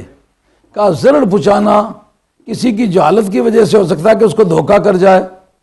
کہا وَأَنزَلَ اللَّهُ عَلَيْكَ الْكِتَابَ، آپ پر کتاب نازل، کیوں پیر بابا ایک لفظ واو پر گفتگو کرنے سے سارا مسئلہ حل ہو جاتا ہے کہ نہیں؟ یہ وجہ ہے کہ کہا شور کرتا رہتا ہوں فنون بھی پڑھا کرو. یہ جو اردو کی کتابیں دیکھ کے شروع ہو جاتے ہیں نا اس سے یہ بڑا نقصان ہوتا ہے. درحال کہ یہ واو حالیہ اور حال کون سا ہے؟ حال تعلیلیہ ہے. علت بتاتا ہے یعنی گزرے ہوئے فعل کی وجہ بتاتا ہے, اس کو ریشنلائز کرتا ہے. کہا کیوں گمراہ نہیں کر سکتے؟ کہا اس وجہ سے کہ اللہ نے آپ پر کتاب نازل فرمائی ہے.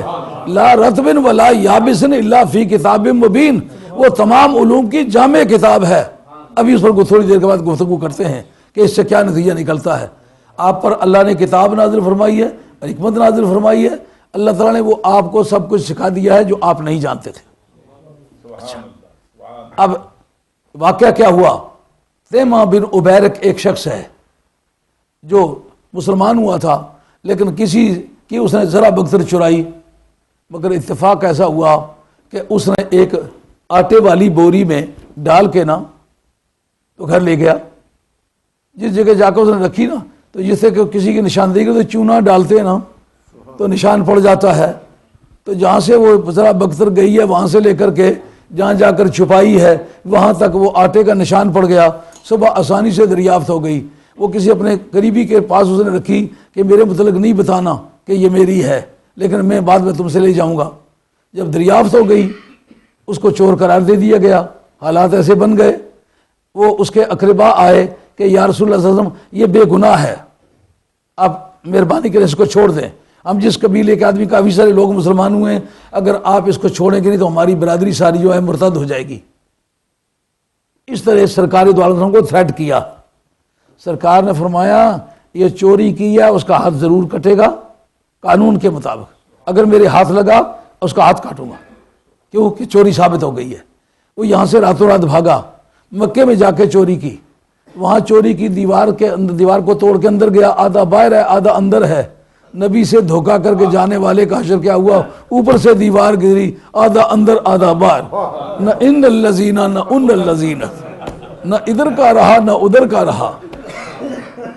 اب قرآن کہتا ہے کہ یہ ہے اگر اللہ کا فضل نہ ہوتا, اس کی رحمت نہ ہوتی, ان کے ایک طبقے نے یہ ارادہ کر لیا تھا کہ آپ کو راستے سے بھٹکا دیں, مگر وہ کسی کو نہیں بھٹکا سکتے سوائے اپنی جانوں کے, اور وہ آپ کو کچھ بھی ضرر نہیں پہنچا سکتے. وجہ کیا ہے؟ ضرر جب پہنچائیں کہ آپ کو علم نہ ہو, وہ کوئی بات ایسی کر دیں کہ آپ پر کتاب نازل فرمائی ہے. وہ کتاب نازل ہونے سے نالج کس سے بن گیا؟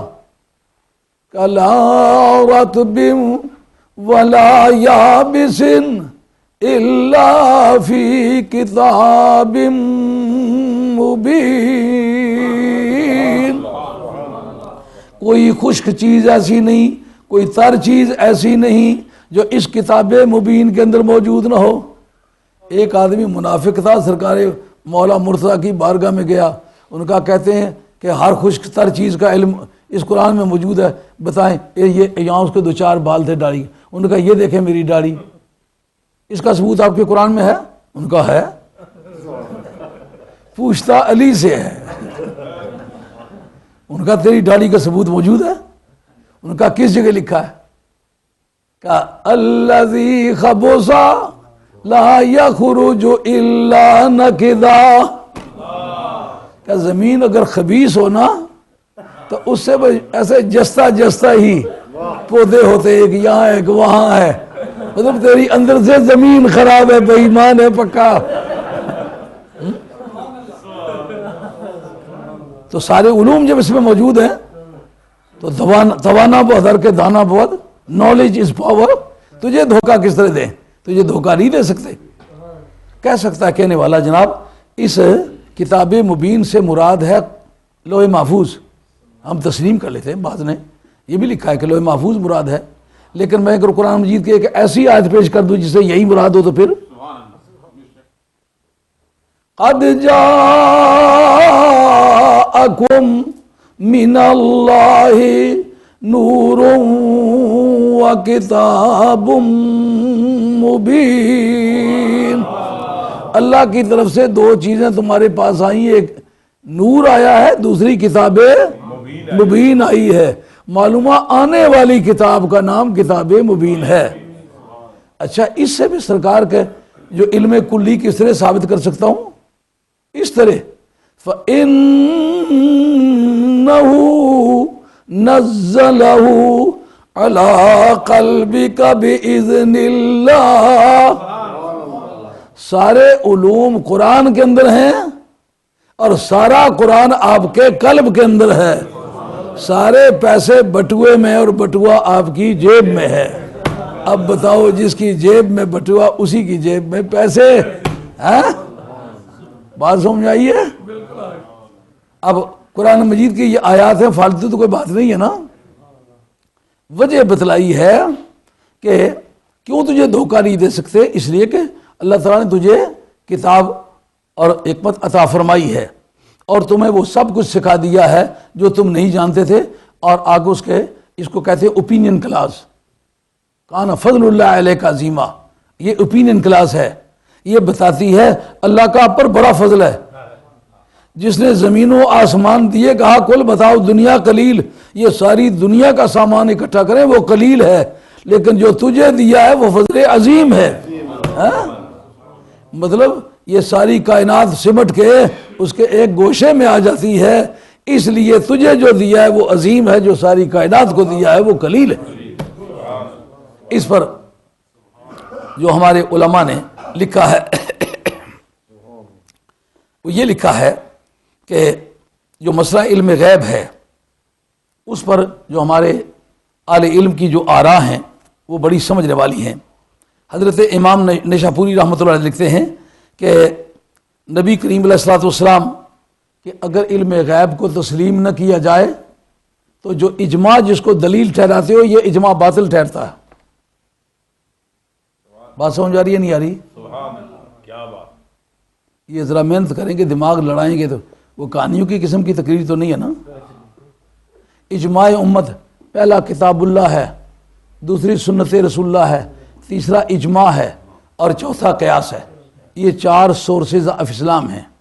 اسلامک لاء کے 4 سورسز ہیں، جیسے کہ دنیاوی قانون کا ہے نا، لیجسلیچر ہے، سوشل جسٹس ہے، پریسیڈنٹس ہے اور پروفیشنل اوپینین ہے. یہ 4 سورسز آف لا ہیں، قانون میں مانے جاتے ہیں. اسلامک لا کے اگر کوئی آدمی یہ لیگل اسپیکٹر میں وکالت کرتا نہیں ہوں، لیکن میں بہت اچھے طرح سے وکالت پڑھی ہے، پھر پڑھائی ہے، تو یہ اس کے اندر جو سورسز آف لا ہیں وہ یہ ہیں. اور اس پر اگر گفتگو کرو بڑی دلچسپ ہے، مگر وہ کسی دوسرے وقت میں جب کوئی لیگل بحث چھڑے گی تو اس پر گفتگو کریں گے انشاءاللہ. اس سر دست یہ ہے کہ اسلام کے یہ 4 سورس آف لا ہیں.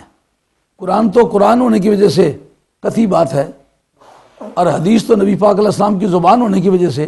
لیکن جس وقت مولانا اکٹھے ہو کر کے آج کسی بات پر اجماع کر لیں تو اجماع آج بھی دلیل ہے. اس کا ثبوت کیا ہے؟ اس کو اگر آپ سرکار کا علم تسلیم کریں گے تو بات بنے گی. اس کے لیے پہلی دلیل جو امام ابو منصور ماتریدی نے کتاب التوحید کے اندر نقل کی ہے وہ تو یہ ہے وَكَذَلِكَ جَعَلْنَاكُمْ أُمَّةً وَسَطًا لِتَكُونُوا شُهَدَاءَ عَلَى النَّاسِ وَيَكُونَ الرَّسُولُ عَلَيْكُمْ شَهِيدًا. اسی طرح سے اللہ تعالیٰ نے تمہیں درمیانی امت بنایا تاکہ تم لوگوں پر گواہ ہو اور تمہارا رسول تم پر گواہ ہو. یہ بڑی دلچسپ بحث ہے. اس میں حضرت شاہ عبدالعزیز صاحب محدث دہلوی رحمۃ اللہ تعالیٰ علیہ ان کی تفسیر عزیزی کا حوالہ پیش کرنا مناسب سمجھتا ہوں، کیونکہ ہر طبقہ اہل علم نے ان کو اپنا استاد مانا ہے. ان کی بات اگر آ جائے گی تو پھر کافی آدمیوں کی خیر ہو جائے گی. وہ لکھتے ہیں یکون رسول علیکم شہیدہ، اور وہ ہوئے گا یہ رسول تمہارے لیے گواہ کہ تم عادل ہو.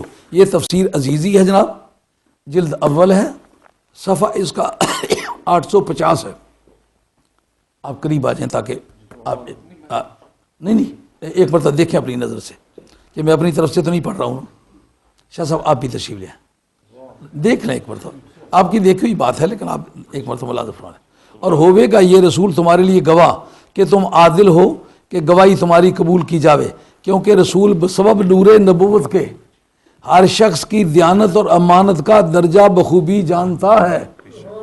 جو اس وقت تھے، جو آج ہیں، جو قیامت تک ہوں گے، دیانت اور امانت ایمان تو یہ امور غیبیہ میں سے ہے. اس کو جو غیب نہ جانتا وہ کس طرح جانے گا؟ کیوں بھائی؟ ہر شخص کے ایمان کو سرکار جانتے ہیں اور ایمان کے درجے کو جانتے ہیں, اس کی کیفیت اور کمیت کو جانتے ہیں. ہے کل کتنا اے جھوٹیاں قسمیں کھائی گئی تو کتنا چھوڑیا اس باقی.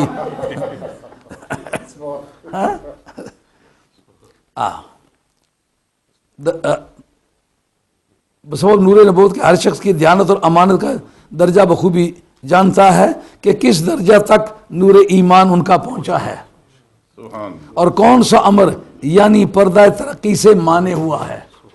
ہاں جی, یعنی اس کو ترقی کرنی چاہیے تھی, کیا وجہ ہوئی ہے کہ اس کا ایمان آگے ترقی نہیں کر سکا؟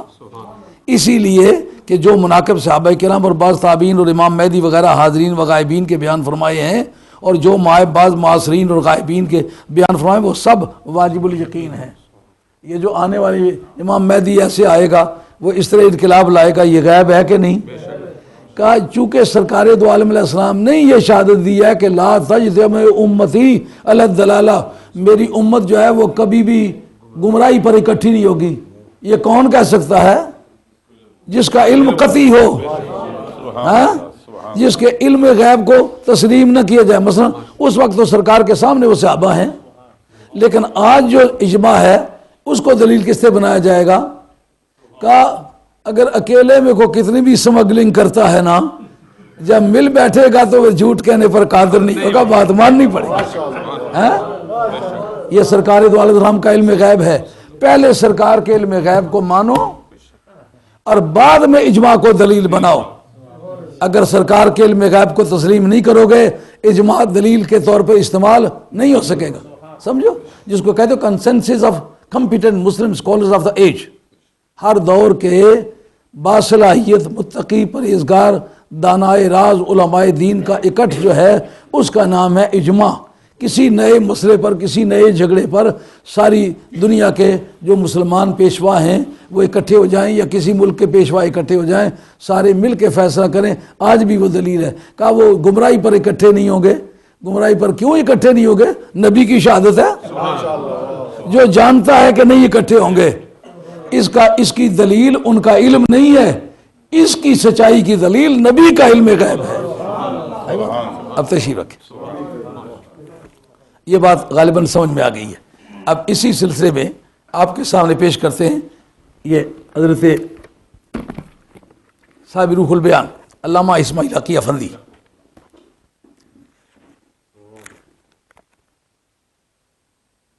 یہ لیجئے, وہ کہتے ہیں سرکار کو صرف یہی پتہ نہیں کہ کون سا آدمی کتنے درجے پر پہنچا ہے. جب قیامت کے میدان میں سرکار کی امت شہادت دے گی تو نبی پاک علیہ السلام جو ان کے گواہی دیں گے, وہ تزکیہ گواہان جس کو کہتے ہو نا, تزکیہ گواہان کریں گے. اچھا, اب جب شہادت صفائی میں گواہ پیش کرتے ہیں, اگر وہ کہتے ہیں جناب یہ آدمی جو ہے اس کو میں جانتا نہیں ہوں, پھر صفائی کی بجائے صفایا ہی ہو جائے گا. اس کے متعلق اگر کہے جناب میں اس کو جانتا ہی نہیں, مجھے پتہ ہی نہیں کیا کرتا رہا ہے, قیامت میں جو سرکار سے پوچھ ہوگی یا رسول اللہ آپ بتلائیں یہ آپ کے امتی جو سابقہ نبیوں کے بارے میں شہادت دے رہے ہیں کہ نبی سچے ہیں اور ان کے منکر جھوٹے ہیں, آپ بتائیں کہ یہ آپ کے امتی ٹھیک کہتے ہیں. اگر سرکار کا علم ان کے پاس ڈیوبیٹیبل ہو, مشکوک ہو, یقینی طور پر پتہ نہ ہو, سرکار نے اس کو اسرٹین نہ کیا ہو, تو پھر یہ کہنا کس طرح صحیح ہوگا کہ جناب یہ ٹھیک ہے. سرکار کہتے ایک ایک آدمی کا نام جانتا ہوں, باپ کا نام جانتا ہوں, گھر جانتا ہوں, ساری زندگی جانتا ہوں, خلوت و جلوت جانتا ہوں, رزم و بزم جانتا ہوں, امن اور کارزار جانتا ہوں, اس کی محفلیں بھی دیکھی ہیں, اس کی خلوتیں بھی دیکھی ہیں. میں کرامن کاتبین کسی جگہ رہے ہیں, لیکن سرکار دو عالم السلام کا علم سے آگے گیا ہے. جبریل معراج کی رات رہا کہ نہیں رہا؟ سرکار لامکان میں گئے کہ نہیں گئے؟ تو نبی کا علم جو ہے وہ فرشتوں پر سبقت رکھتا ہے. لیجیے اس میں کیا انہوں نے کہا, کہتے ہیں وہ کل تو حاضہ مبنی علی تضمین شہید مان رقیب. یہ کہتے ہیں علیکم جو شہادت اللہ کے ساتھ ہے, اللہ لزوم کے لیے آتا ہے, لام استحقاق کے لیے آتا ہے, زرڑ کے لیے آتا ہے. تو کہا لتکون شہداء علی الناس میں تو ٹھیک ہے, ان کے خلاف شہادت ہوگی. وہ یکون رسول علیکم کا اس میں فنی طور پر جس کو صنعت اتباق کہتے ہیں نا, علم بدی والے، یہ صنعت طباق ہے، یعنی کلام کی روانی کو مد نظر رکھتے ہوئے ایک جیسے کلمات بولنا. نہیں بات سمجھ آ رہی؟ میاں صاحب عارف کھڑی فرماتے ہیں نا، مولا آز 85 میری سخنو کرسی سچا، درد چلا پر نرد نہ آرام، مرد نہیں میں کچا. سمجھو، درد چلا پر نرد نہ آرام. یہ صنائع بدائع لفظی کی اقسام میں سے بھی ہے.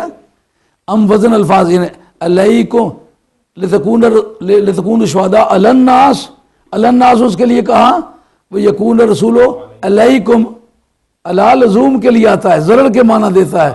وہ تو خلاف شہادت ہوگی، یہ نبی کی شہادت تمہارے خلاف تو نہیں ہوگی نا.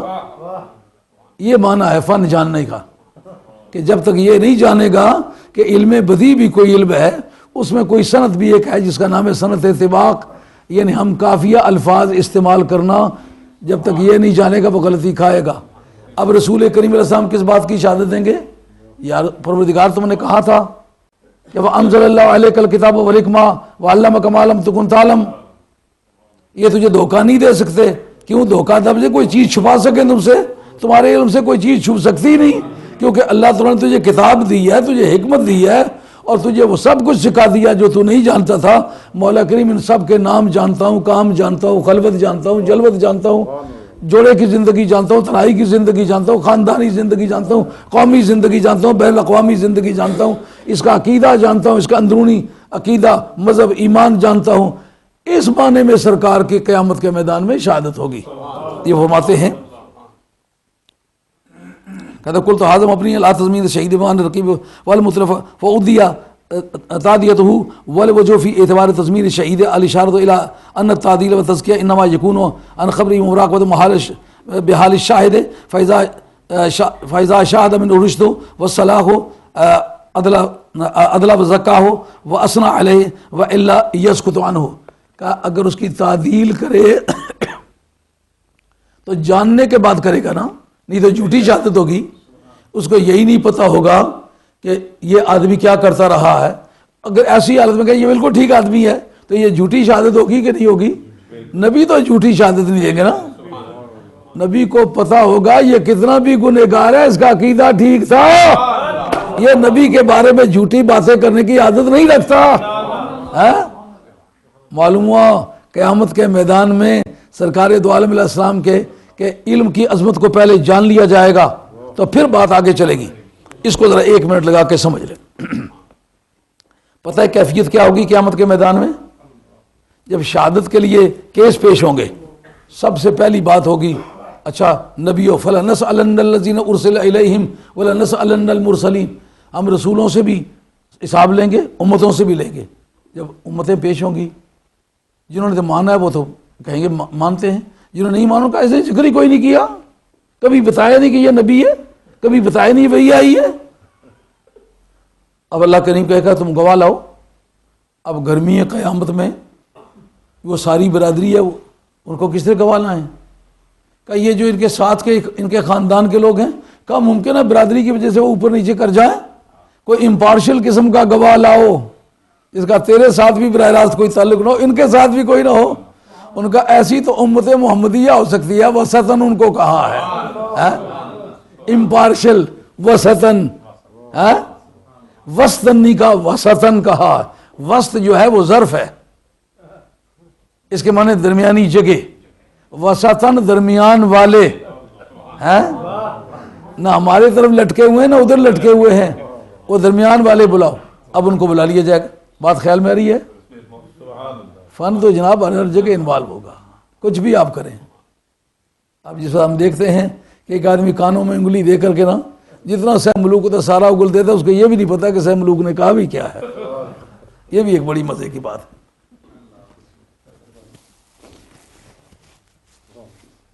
اب جناب جب پیش ہوں گے امتی، اس سے پیشتر کہ اور کوئی شہادت پیش ہو، امت محمدیہ کی تجویز ہو جائے گی.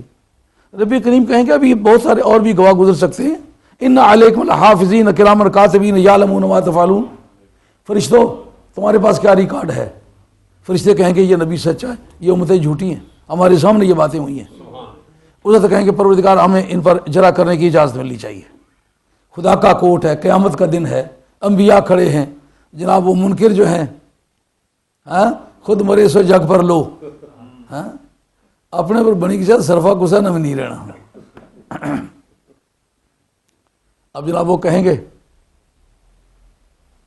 ہمیں اجرا کرنے کی اجازت ہو. اللہ کریم نے کہا کرو اجرا. یا یہ قاعدہ ہے شہادت میں، اگر دونوں میں دشمنی ثابت ہو جائے شہادت ساقط ہو جاتی ہے، شہادت کٹ جاتی ہے. اور تجھے پتہ ہے جب تم نے کہا انی جاعل فی الارض خلیفہ، ہمیں دیکھنے سے پہلے انہوں نے کہا تھا کہ نہیں اتجعل فیہا من یفسد فیہا؟ کتنے ایلیگیشن ہمیں دیے کہ یہ بڑے فسادی ہوں گے، بڑے جھگڑالو ہوں گے. یہ ہماری پیدائش سے پہلے انہوں نے الزامات دیے کہ نہیں دیے؟ انہوں نے کہا یہ تو ہوا ہے. انہوں نے کہا پھر ان سے دشمنی ثابت ہے، بتاؤ ان کی ہمارے ساتھ کیا عداوت تھی، کیوں ایسا کیا؟ یہ جیلسی کی وجہ سے کہا، تو دشمنی ہماری ثابت ہے. اب جب دشمنی فرشتوں سے ثابت ہوئی، فرشتوں کی شہادت کٹ گئی. اس وقت پروردگار فرمائیں گے اچھا اگر یہ شہادت یوں کٹی ہے تو پھر ایک اور طریقہ کر لیتے ہیں. وہ کیا یوم نختم علی افواہہم وتکلمنا ایدیہم وتشہد ارجلہم بما کانوا یکسبون. منہ پہ مورے مار دو، ہاتھوں بتاؤ یہ کیا کیا ہوا ہے. ان کا ہمارے سامنے انہوں نے انکار کیا ہے، نبی نے پیغام دیا، انہوں نے انکار کیا. پاؤں بول کے کہیں گے، ایک ایک عضو بول کے شہادت دے گا. وہ کہیں گے پروردگار اس کا بھی ہمیں اجرا کرنے کی اجازت ہے. ان کا کیا؟ جو لا آف گفٹ ہے، قانون ہبہ، قاعدہ یہ ہے جس وقت کاغذات میں کوئی چیز لکھ کے دے دی جاتی ہے اس کو کہتے ہیں پوزیشن ان لا.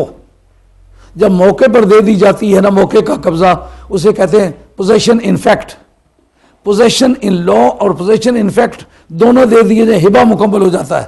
پھر واہب کو اگر وہ ہبہ بالعوض ہے تو واپس کر سکتا ہے، ہبہ بالعوض نہیں ہے تو واپس نہیں کر سکتا.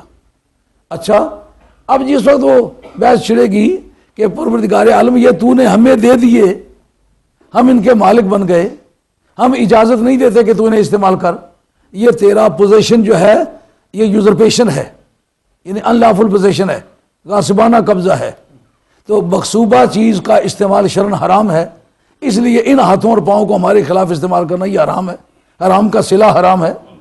یہ جو شہادت تم نے مہیا کی ہے یہ ویلڈ نہیں ہے، اب اس کی ویلیڈیٹی چیلنج ہو گئی ہے. اب جناب ہاتھ پاؤں کی شہادت اڑ گئی.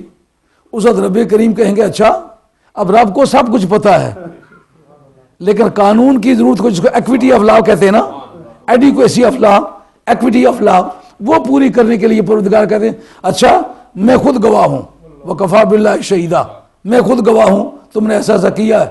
وہ کہتے ہیں پروردگار عالم قانون یہ ہے حاکم اپنے علم کے مطابق کوئی فیصلہ نہیں کر سکتا. حکومت کرنا چاہتا ہے شہادت سے باز آ جا، اگر شہادت دینا چاہتا ہے حکومت سے باز آ جا. اس وقت پروردگار عالم امت محمدیہ کو پیش کریں گے. امت محمدیہ جب شہادت دے گی نبی سچے، نبیوں کے منکر جھوٹے. جیسا ہم کہتے ہیں نبیوں کے منکر جھوٹے، اس دن بھی یہ نعرہ لگے گا نبیوں کے منکر جھوٹے. اور وہ کہیں گے کیا؟ یہ ویسے کہتا ہے. اب امت محمدیہ پر بحث چھڑ جائے گی.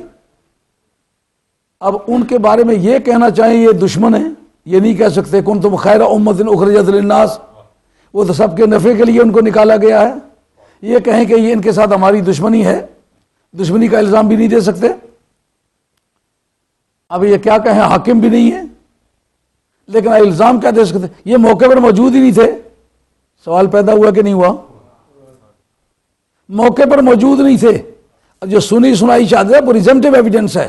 شہادت کی تین مشہور قسمیں ہیں، کنکلوسیو ایویڈنس، پریزمپٹیو ایویڈنس اور سرکمسٹانشل ایویڈنس. یہ قانون اس پر بحث کرتا ہے. قرائنی شہادت، قیاسی شہادت، قطعی شہادت. یہ جو قرائنی اور قیاسی شہادت ہے یہ وجہ ثبوت بن سکتی ہے، بنائے ثبوت نہیں بن سکتی. یعنی اگر کوئی فیصلہ کرنے والی اور شہادت ہو تو یہ شہادت مددگار ہو سکتی ہے لیکن کسی فیصلے کی بنیاد اس پر نہیں رکھی جا سکتی. سمجھو؟ کاش کوئی آدمی تو میں لوئر بھی ہوتا جو لیگل پریکٹیشنر ہوتا. بیرسٹر صاحب بیٹھے پھر مددگار. یہ باتیں میں جو کہہ رہا ہوں بڑی الحمدللہ میرے تحقیق میں گزری ہوئی، کوئی ایسی سنی سنائی بات نہیں کرتا کہ مجھے یہ پریشانی ہو. مجھے اس سے تسکین ہوگی کہ کوئی آدمی قانون دان سنے گا اس بات کو تو اس کا آج کے دن سے اس کے دل دماغ میں ایک نئی روشنی آئے گی. علموں کے سارے دروازے مدینے والی سرکار کی بارگاہ کی طرف کھلتے ہیں. جی آج فیصلہ کرنا ہے، اور یہ سرکمسٹانشل ایویڈنس بن سکتی ہے، قرائنی شہادت بن سکتی ہے، پریزمپٹیو ایویڈنس بن سکتی ہے. اس کا زیادہ قریب پریزمپٹیو ایویڈنس ہے کیا ہے کہ ہم نے سنی ہے نبی سے، نبی جھوٹ نہیں کہتا اور ہم اس کی بتائی ہوئی بات سچی کر رہے ہیں، تو سچے سے سنی ہے، سچ کر کے بیان کی ہے، حاصل سچائی ہے. مگر یہ ایک پریزمپشن ہے، کنکلوسیو نہیں ہے. اب کوئی موقع کا گواہ ملے تو کنکلوسیو ایویڈنس ہوگی. کیوں بھائی؟ سنیو، ایک مرتبہ ہوش کے ساتھ بیٹھو اور بات کو پیار سے سنو. پتہ نہیں پھر دوبارہ مجھے آنے کا موقع ہوتا ہے کہ نہیں، عمر رسید آدمی ہوں، پتہ نہیں جاتے جاتے ہی کہیں جان دے دینی ہے. لیکن آپ اس بات کو اچھی طرح سے سوچیں کہ جس وقت ساری شہادتیں کٹی ہیں، اب امت محمدیہ کی شہادت اس بنیاد پر آ کے کٹی ہے، بندے ٹھیک ہیں، بندے منصف ہیں، امپارشل ہیں، مگر یہ موقع کے گواہ ہیں، انہوں نے دیکھا ہے. میں اس وقت موقع کا گواہ چاہیے ہوگا. اس وقت مدینے والی سرکار یا ایھا النبیو انا ارسلناک شاہدا و مبشرا و نذیرا و داعیا الی اللہ باذنہ و سراجا منیرا. اے اللہ کے رسول، ہم نے آپ کو گواہ بنا کر کے بھیجا ہے. اے اللہ کے رسول، آپ کو ہم نے گواہ بنا کر. تو گواہ سے حاضر ناظر کے معنی کس طرح ہوتے ہیں؟ کہا گواہ حاضر ناظر ہو تو گواہ ہوتا ہے. کس طرح کہ اکرنس کے وقت جو ہے وہ پلیس آف اکرنس پر موجود ہونا چاہیے، اور جس وقت عدالت کا معاملہ آئے اس کو کورٹ میں اپیئر ہونا چاہیے. ادھر کورٹ میں اس کی اپیئرنس اور ادھر اکرنس میں اس کی پریزنس، یہ دونوں ملے تو گواہ ہوتا ہے. نہیں تو پھر وہ پریزمپٹیو ایویڈنس بنے گی، سرکمسٹانشل ایویڈنس بنے گی. جیسا کہ قانون اس کی مثالیں دیتا ہے. ایک آدمی کسی مکان سے نکلا ہے، اس کے ہاتھ میں خون آلود خنجر تھا، اس کے کپڑے خون آلود تھے، وہ بھاگا جا رہا تھا. لوگوں نے اس کے دوڑ کے پکڑا، اندر جا کے دیکھا ایک آدمی ہے، وہ دم توڑ رہا ہے، وہ ہوش میں نہیں ہے کہ بتا سکے. لوگوں نے قیاس کیا کہ یہ آدمی اس کا قاتل ہے، کیونکہ اس کے ہاتھ میں خنجر ہے، اس کے کپڑے خون آلود ہیں. وہ کہتے ہیں یہ میرا بیلوئی ہے، اس کا قاتل اور ہے، وہ اس کو مارنا چاہتا تھا، میں اس سے الجھا، وہ خنجر میرے ہاتھ میں چھوڑ کے بھاگ گیا ہے. اب وہ ڈیوبیٹیبل بن گئی، ڈاؤٹ فل بن گئی، اللہ حاضر قیاس. اسی طریقے سے ایک آدمی اگلے دن چاقو صاف کر رہا ہے، بیٹھا ہوا ہے ندی کے کنارے، کہتا ہے ایک شکار میں نے دیکھا ہوا ہے، اس کو میں ذبح کروں گا تو جان چھوٹے گی. دوسرے دن بھی دیکھا، تیسرے دن بھی، اور اچانک اس کا قتل ہو گیا. پھر کسی نے دیکھا کہ وہ خون آلود چاقو وہیں بیٹھا ہوا دھو رہا ہے. اس کو کہتے ہیں سرکمسٹانشل ایویڈنس، قرائنی شہادت ہے. کہتا ہے وہ جو جس کا شکار کھیلنا چاہتا تھا اس میں شکار کو میں ذبح کر کے آ گیا ہوں. قیاس کیا جا سکتا ہے کہ اس کا قاتل یہی ہے، مگر ان دونوں کی وجہ سے پھانسی نہیں لگ سکتا. جو کیپٹل سینٹینس ہے نا، وہ کنکلوسیو ایویڈنس چاہیے ہوگی. اب اس صورت میں چاہیے کہ جتنے بھی سرکار کے غلام ہیں وہ شہادت دیتے ہیں، وہ کہتے ہیں یہ موقع کے گواہ نہیں. وہ کہا مدینے والی سرکار آپ آ جائیں. اس سے موقع کی شہادت کس طرح ثابت ہوتی ہے؟ جو میں نے آیت پڑھی ہے، یا ایھا النبیو انا ارسلناک شاہدا، اے نبی ہم نے آپ کو گواہ بنا کے بھیجا ہے. گواہ کے معنی سے استشہاد کرتا ہوں کہ موقع پر بھی موجود ہوتا ہے، عدالت میں بھی موجود ہوتا ہے، ادھر بھی حاضر ناظر ہوتا ہے، ادھر بھی حاضر ناظر ہوتا ہے. لیکن یہ ثابت کرنے کے لیے کہ سرکار اس دن بھی شاہد ہی ہیں، اس کا ثبوت آیت کے ذریعے سے. ہاں کبھی فرصت میں سن لینا، طویل ہے داستاں میری. فن کا استعمال. یا ایھا النبیوں میں ارسلناک کا ذل حال ہے، شاید اس کا حال ہے. حال کی دو قسمیں ہیں، کونہ منتقلا مشتقا یغلب ولیس مستحقا. یہ شرح ابن عقیل ہے کہ حال کبھی منتقل ہوتا ہے، کبھی منتقل نہیں ہوتا.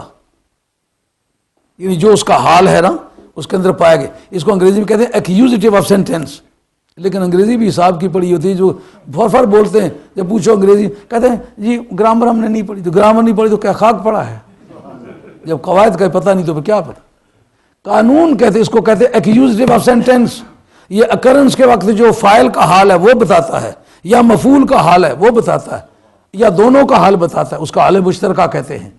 اب اس جگہ یہ حال ہے شاہدن، تجھے بھیجا در آن حال کے تم گواہ تھے. اب کہتے ہیں ضرب تو زید مشدودن، میں نے زید کو مارا در حال کے بندہ ہوا تھا. یہ ضروری نہیں کہ وہ ہمیشہ ہی بندہ رہے. کہ دراصل اس کا تعلق ہوتا ہے عامل حال کے ساتھ. دیکھنا ہے کہ عامل حال پرماننٹ ہے یا ٹیمپریری ہے. عامل حال یہاں کیا ہے؟ ارسلنا، رسول بنا کے بھیجنا ہے. سمجھ آئی یہ بات؟ شاہدن اس کا حال ہے. اب شاہدن اس وقت منتقل ہوگا جب رسول سے رسالت منتقل ہوگی. میرا رسول اس جہان میں بھی رسول ہے، قبر میں بھی رسول ہے، برزخ میں بھی رسول ہے، حشر میں بھی رسول ہے، جنت میں بھی رسول ہے. رسالت اسے ملی ہے پر منفق نہ ہوئی ہے نہ ہوگی. وجہ کیا؟ کہا کہ وہ رسول ہے ساری کائنات کا. رسالت کو ملنے کی عادت ہے، چھننے کی عادت نہیں.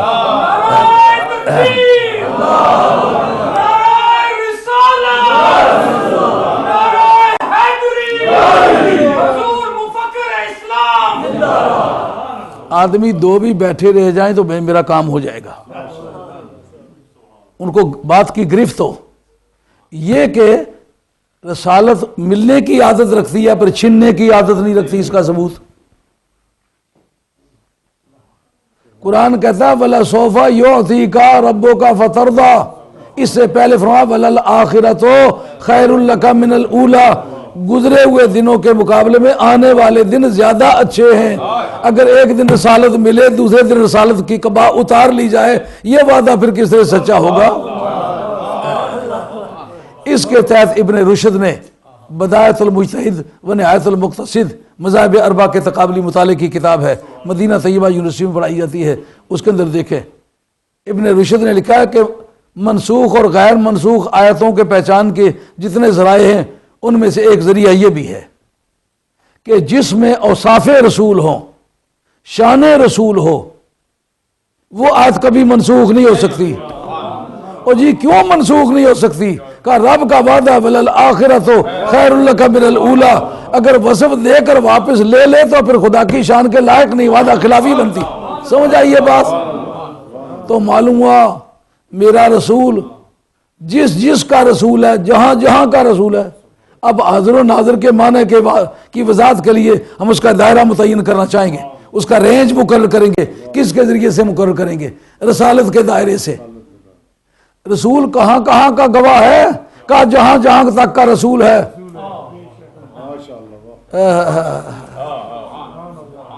تبارک الذی نزل الفرقان علی عبدہ لِيَكُونَ لِلْعَالَمِينَ نَذِيرًا. میں سارے عالمین کا رب ہوں، تو سارے عالمین کا نذیر ہے. یہ رسالت کے لیے خاص طور پر یہ سیکشن پیش کی جاتی ہے. کیوں؟ نذیر کا جو لفظ ہے نا، بشیر اور نذیر، بشیر استعمال ہوتا ہے پرسویسو پالیسی کے لیے اور نذیر استعمال ہوتا ہے امپیریٹو پالیسی کے لیے. یعنی تجھ پر حاکمانہ قوت دے کے تجھے ساری کائنات کی طرف بھیجا ہے. تو جس کا رسول ہے نا اس کا گواہ ہے. ساری کائنات کا رسول ہے، ساری کائنات کا گواہ ہے. میرا بھی رسول ہے، میرا بھی گواہ ہے. پہلی امتوں کا بھی رسول ہے، پہلی امتوں کا بھی گواہ.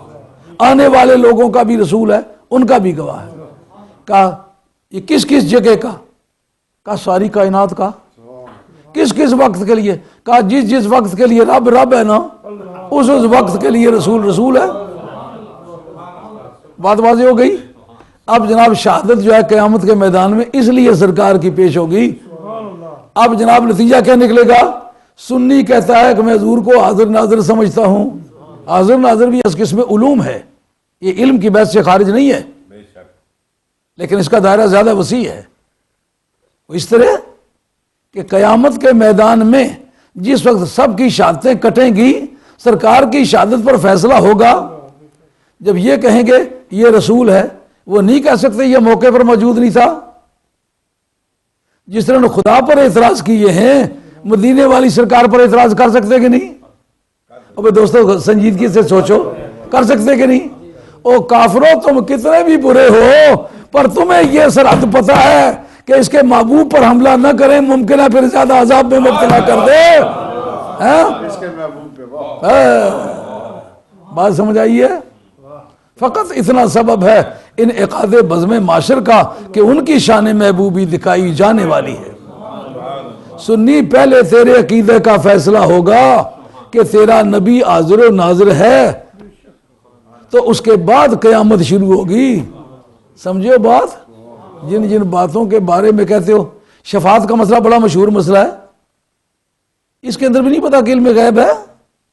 شفاعت صرف اپنے وقت کے لوگوں کی تو نہیں کریں گے نا، ہماری بھی شفاعت فرمائیں گے۔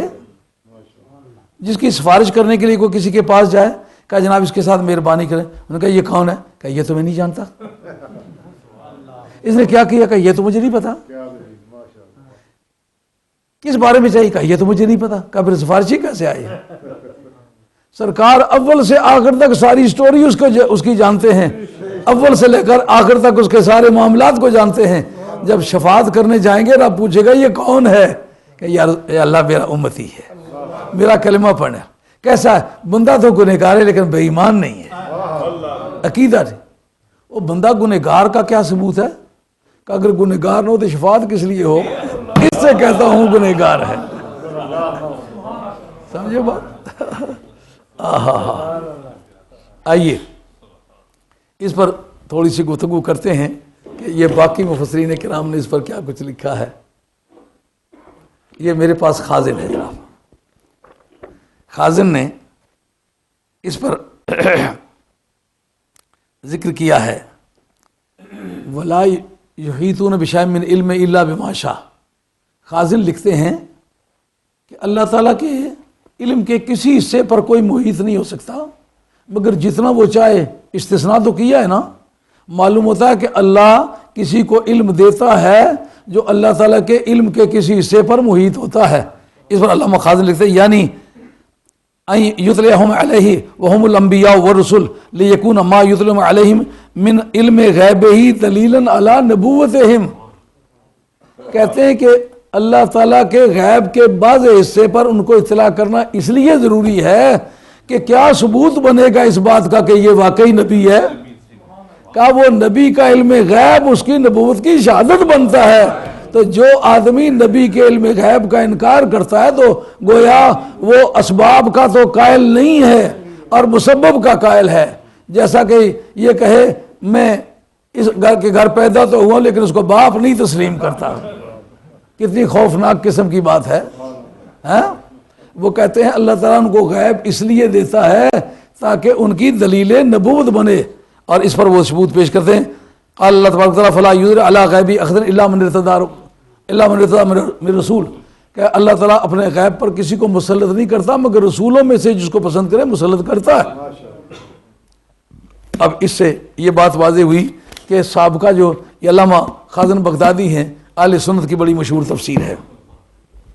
یہ میرے پاس علامہ نشاپوری کی ہے، نظام الدین نشاپوری رحمۃ اللہ علیہ کی۔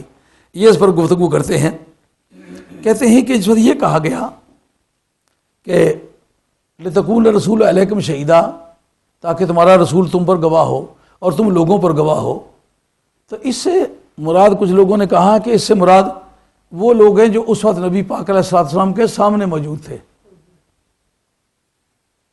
کیونکہ وَكَذَلِكَ جَعَلْنَاكُمْ أُمَّةً وَسَطًا لِتَكُونُوا شُهَدَاءَ، تمہیں درمیانی امت بنایا، تو تمہیں بنایا ہے۔ كَذَلِكَ جَعَلْنَاكُمْ، تمہیں بنایا ہے، تو تمہیں سے مراد یہ ہے کہ وہ جو سب موجود تھے۔ اس پر حضرت نظام الدین شاپوری رحمۃ اللہ کہتے ہیں اگر یہ معنی لیے جائیں تو قرآن مجید کہتا ہے کتب علیکم الصیام کما کتب علی الذین من قبلکم، تم پر روزے ویسے فرض کر دیے گئے جیسا کہ تم سے پہلے اوپر کیے گئے تھے۔ اگر کم سے تمہارا یہ استدلال ہے تو پھر روزے صرف انہی پر فرض ہوئے جو اس وقت تھے۔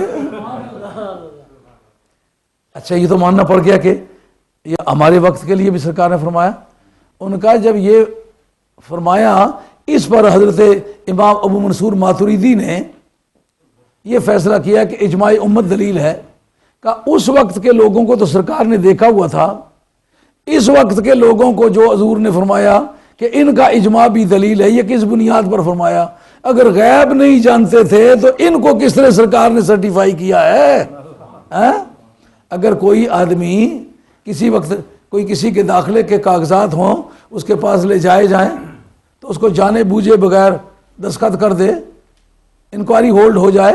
یہ آدمی تو بستالف کا بدماش تھا جس کو تم نے سرٹیفائی کر دیا. اس نے تو میٹرک بھی پاس نہیں کیا ہوا تھا، تم نے اس کے BA کے کاغذات سرٹیفائی کر دیے. تو جناب کیپٹن صاحب جیل کے اندر چلے جائیں گے کہ نہیں؟ اب نبی کریم علیہ السلام نے جسے ان کو سرٹیفائی کیا، ہمیں بھی سرٹیفائی کیا. آج کا اجماع جو ہے اس وقت دلیل بنے گا جس وقت نہیں مجھے پانی نہیں چاہیے، میں جنگی جرنیلوں کی اولاد میں سے ہوں. وہ لپٹنا جھپٹنا جھپٹ کر لپٹنا، لہو گرم رکھنا ایک بہانہ. کیونکہ میں اتنا بولتا ہوں کہ روزانہ تقریر ہوتی ہے، روزانہ سفر ہوتا ہے.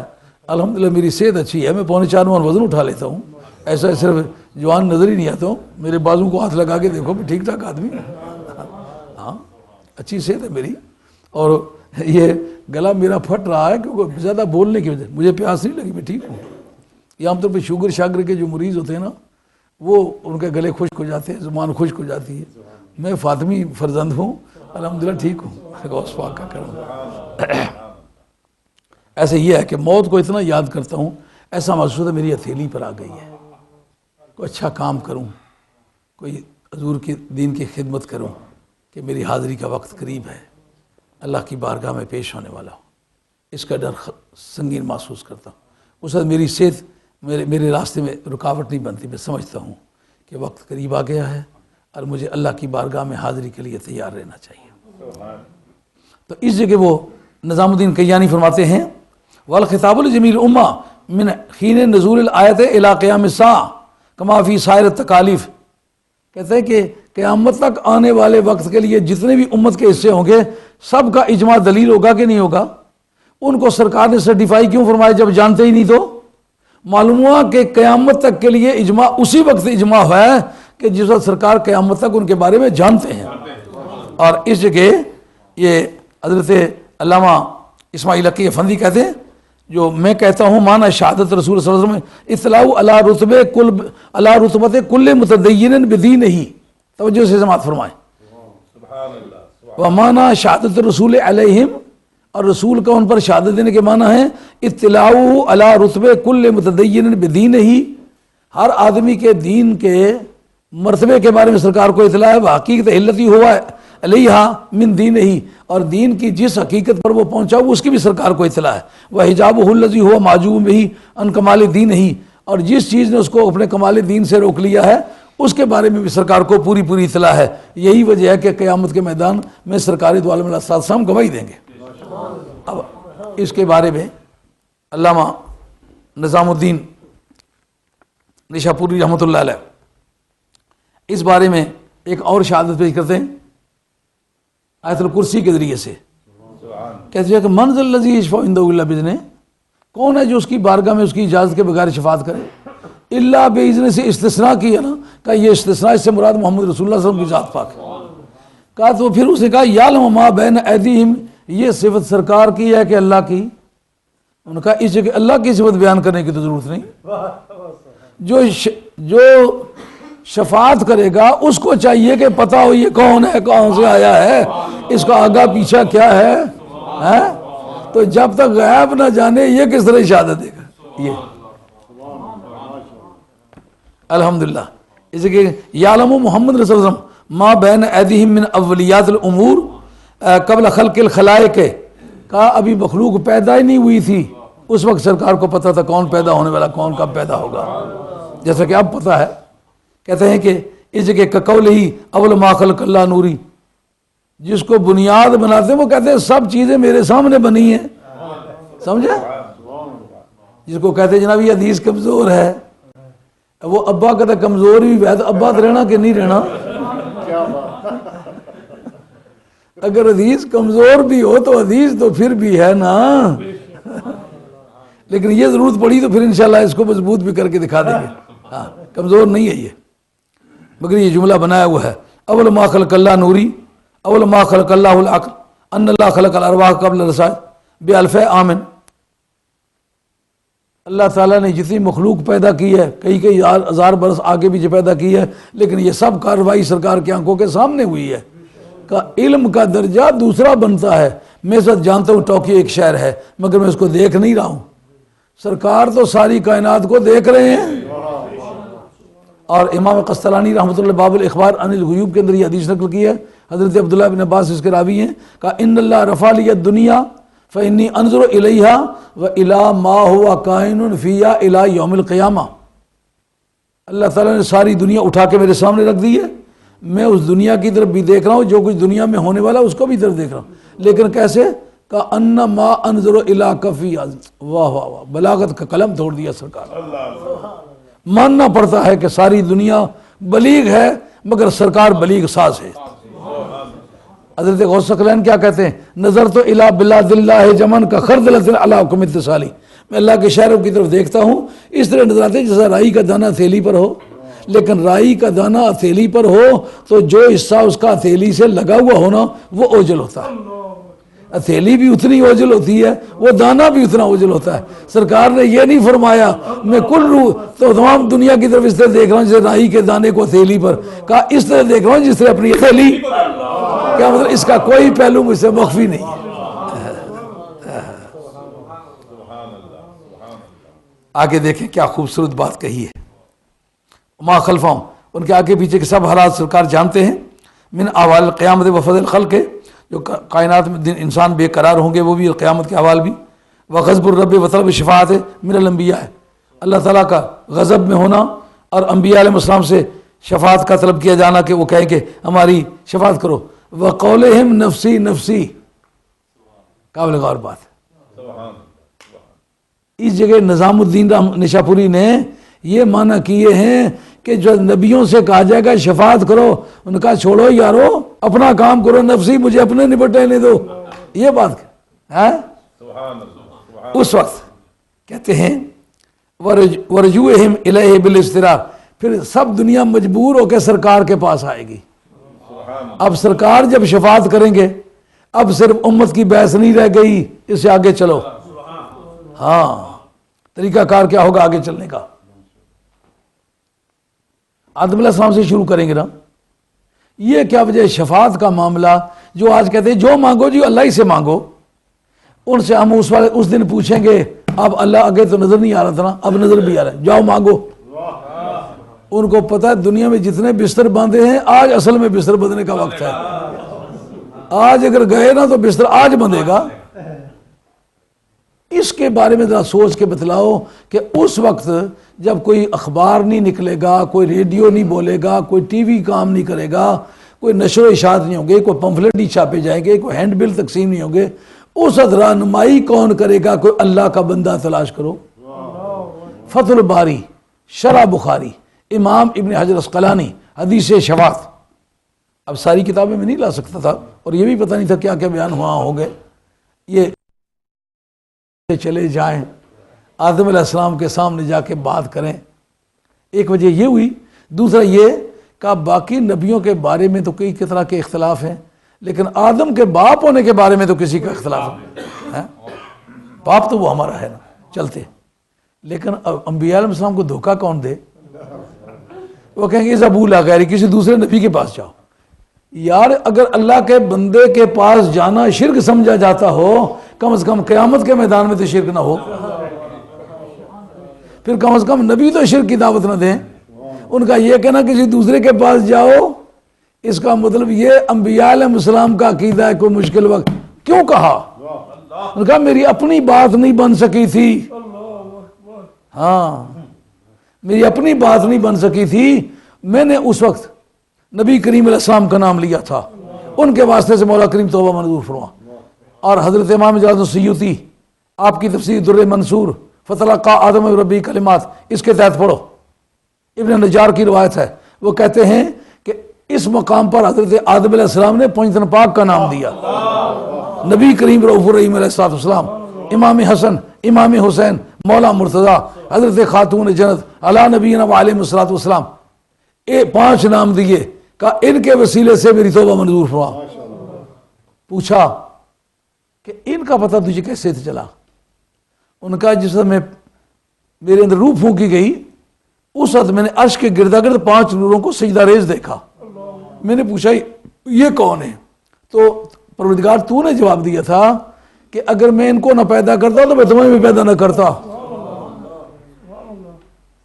اس وجہ سے میں نے ان کا نام لیا، اللہ نے توبہ منظور کر لی ہے۔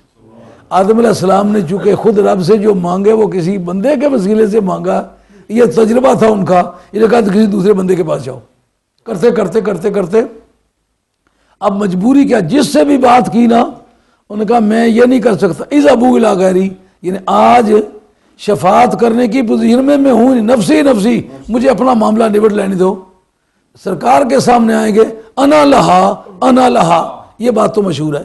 اس جگہ علم غیب کا ایک ثبوت ملتا ہے۔ اس وقت کون ہوں گے؟ کل کائنات میں جو نبی آئے ہیں، جو رسول آئے ہیں، جو امتیں آئی ہیں، وہ سارے ہوں گے، سب کی شفاعت کون کرے گا؟ سرکار کریں گے۔ رب پوچھے گا ان کو جانتا ہے؟ سرکار کہ میں ان کو بعض کو جانتا ہوں بعض کو نہیں جانتا، تو کہا پھر ان کی کرنا شفاعت جن کو جانتا ہے؟ سب کی شفاعت کرنا دلیل ہے اس بات کی کہ مدینے والی سرکار کل کائنات کی انسانیت کا علم رکھتے ہیں، ان کی خلوت بھی کا بھی علم رکھتے ہیں، جلوت کا بھی علم رکھتے ہیں۔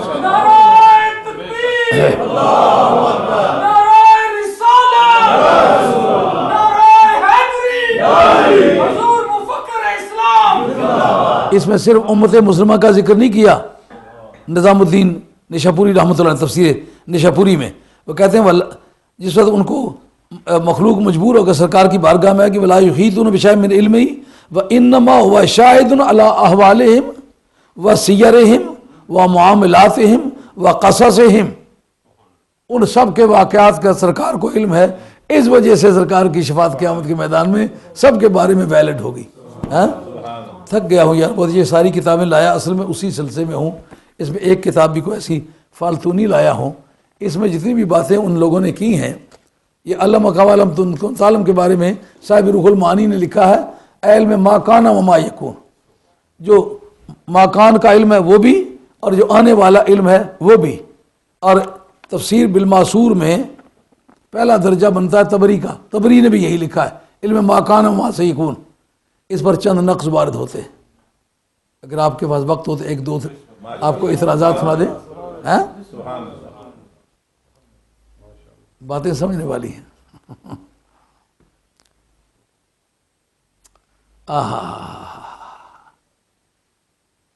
یہ ہمارے مذہب کی بڑی مشہور نامی کتاب ہے تفسیر مدارک، اس نے بھی یہی کچھ لکھا ہے، علم ما کانا و ما سیکون، جو کچھ گزر چکا ہے وہ بھی اور جو آئندہ ہوگا وہ بھی، وہ سارا نبی پاک علیہ السلام کو سکھا دیا ہے۔ یہ کس نے لکھا؟ صاحب روح المعانی نے ایک، تفسیر طبری نے دو، اور یہی بات معالم التنزیل نے بھی لکھی ہے، اور انہوں نے تو متعدد مقامات پر لکھی ہے، انہوں نے صرف ایک جگہ نہیں لکھی۔ مثلا انہوں نے سورہ الرحمن کی تفسیر میں لکھا ہے، الرحمن علم القرآن خلق الانسان علمہ البیان۔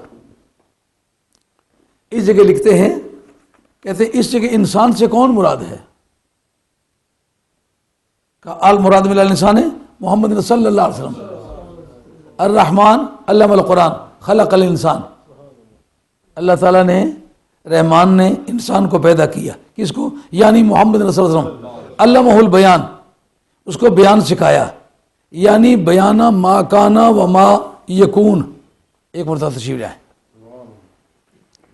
یہ میرے ہاتھ میں معالم التنزیل امام بغوی کی معالم التنزیل ہے، ان کا سن وفات 516 ہے۔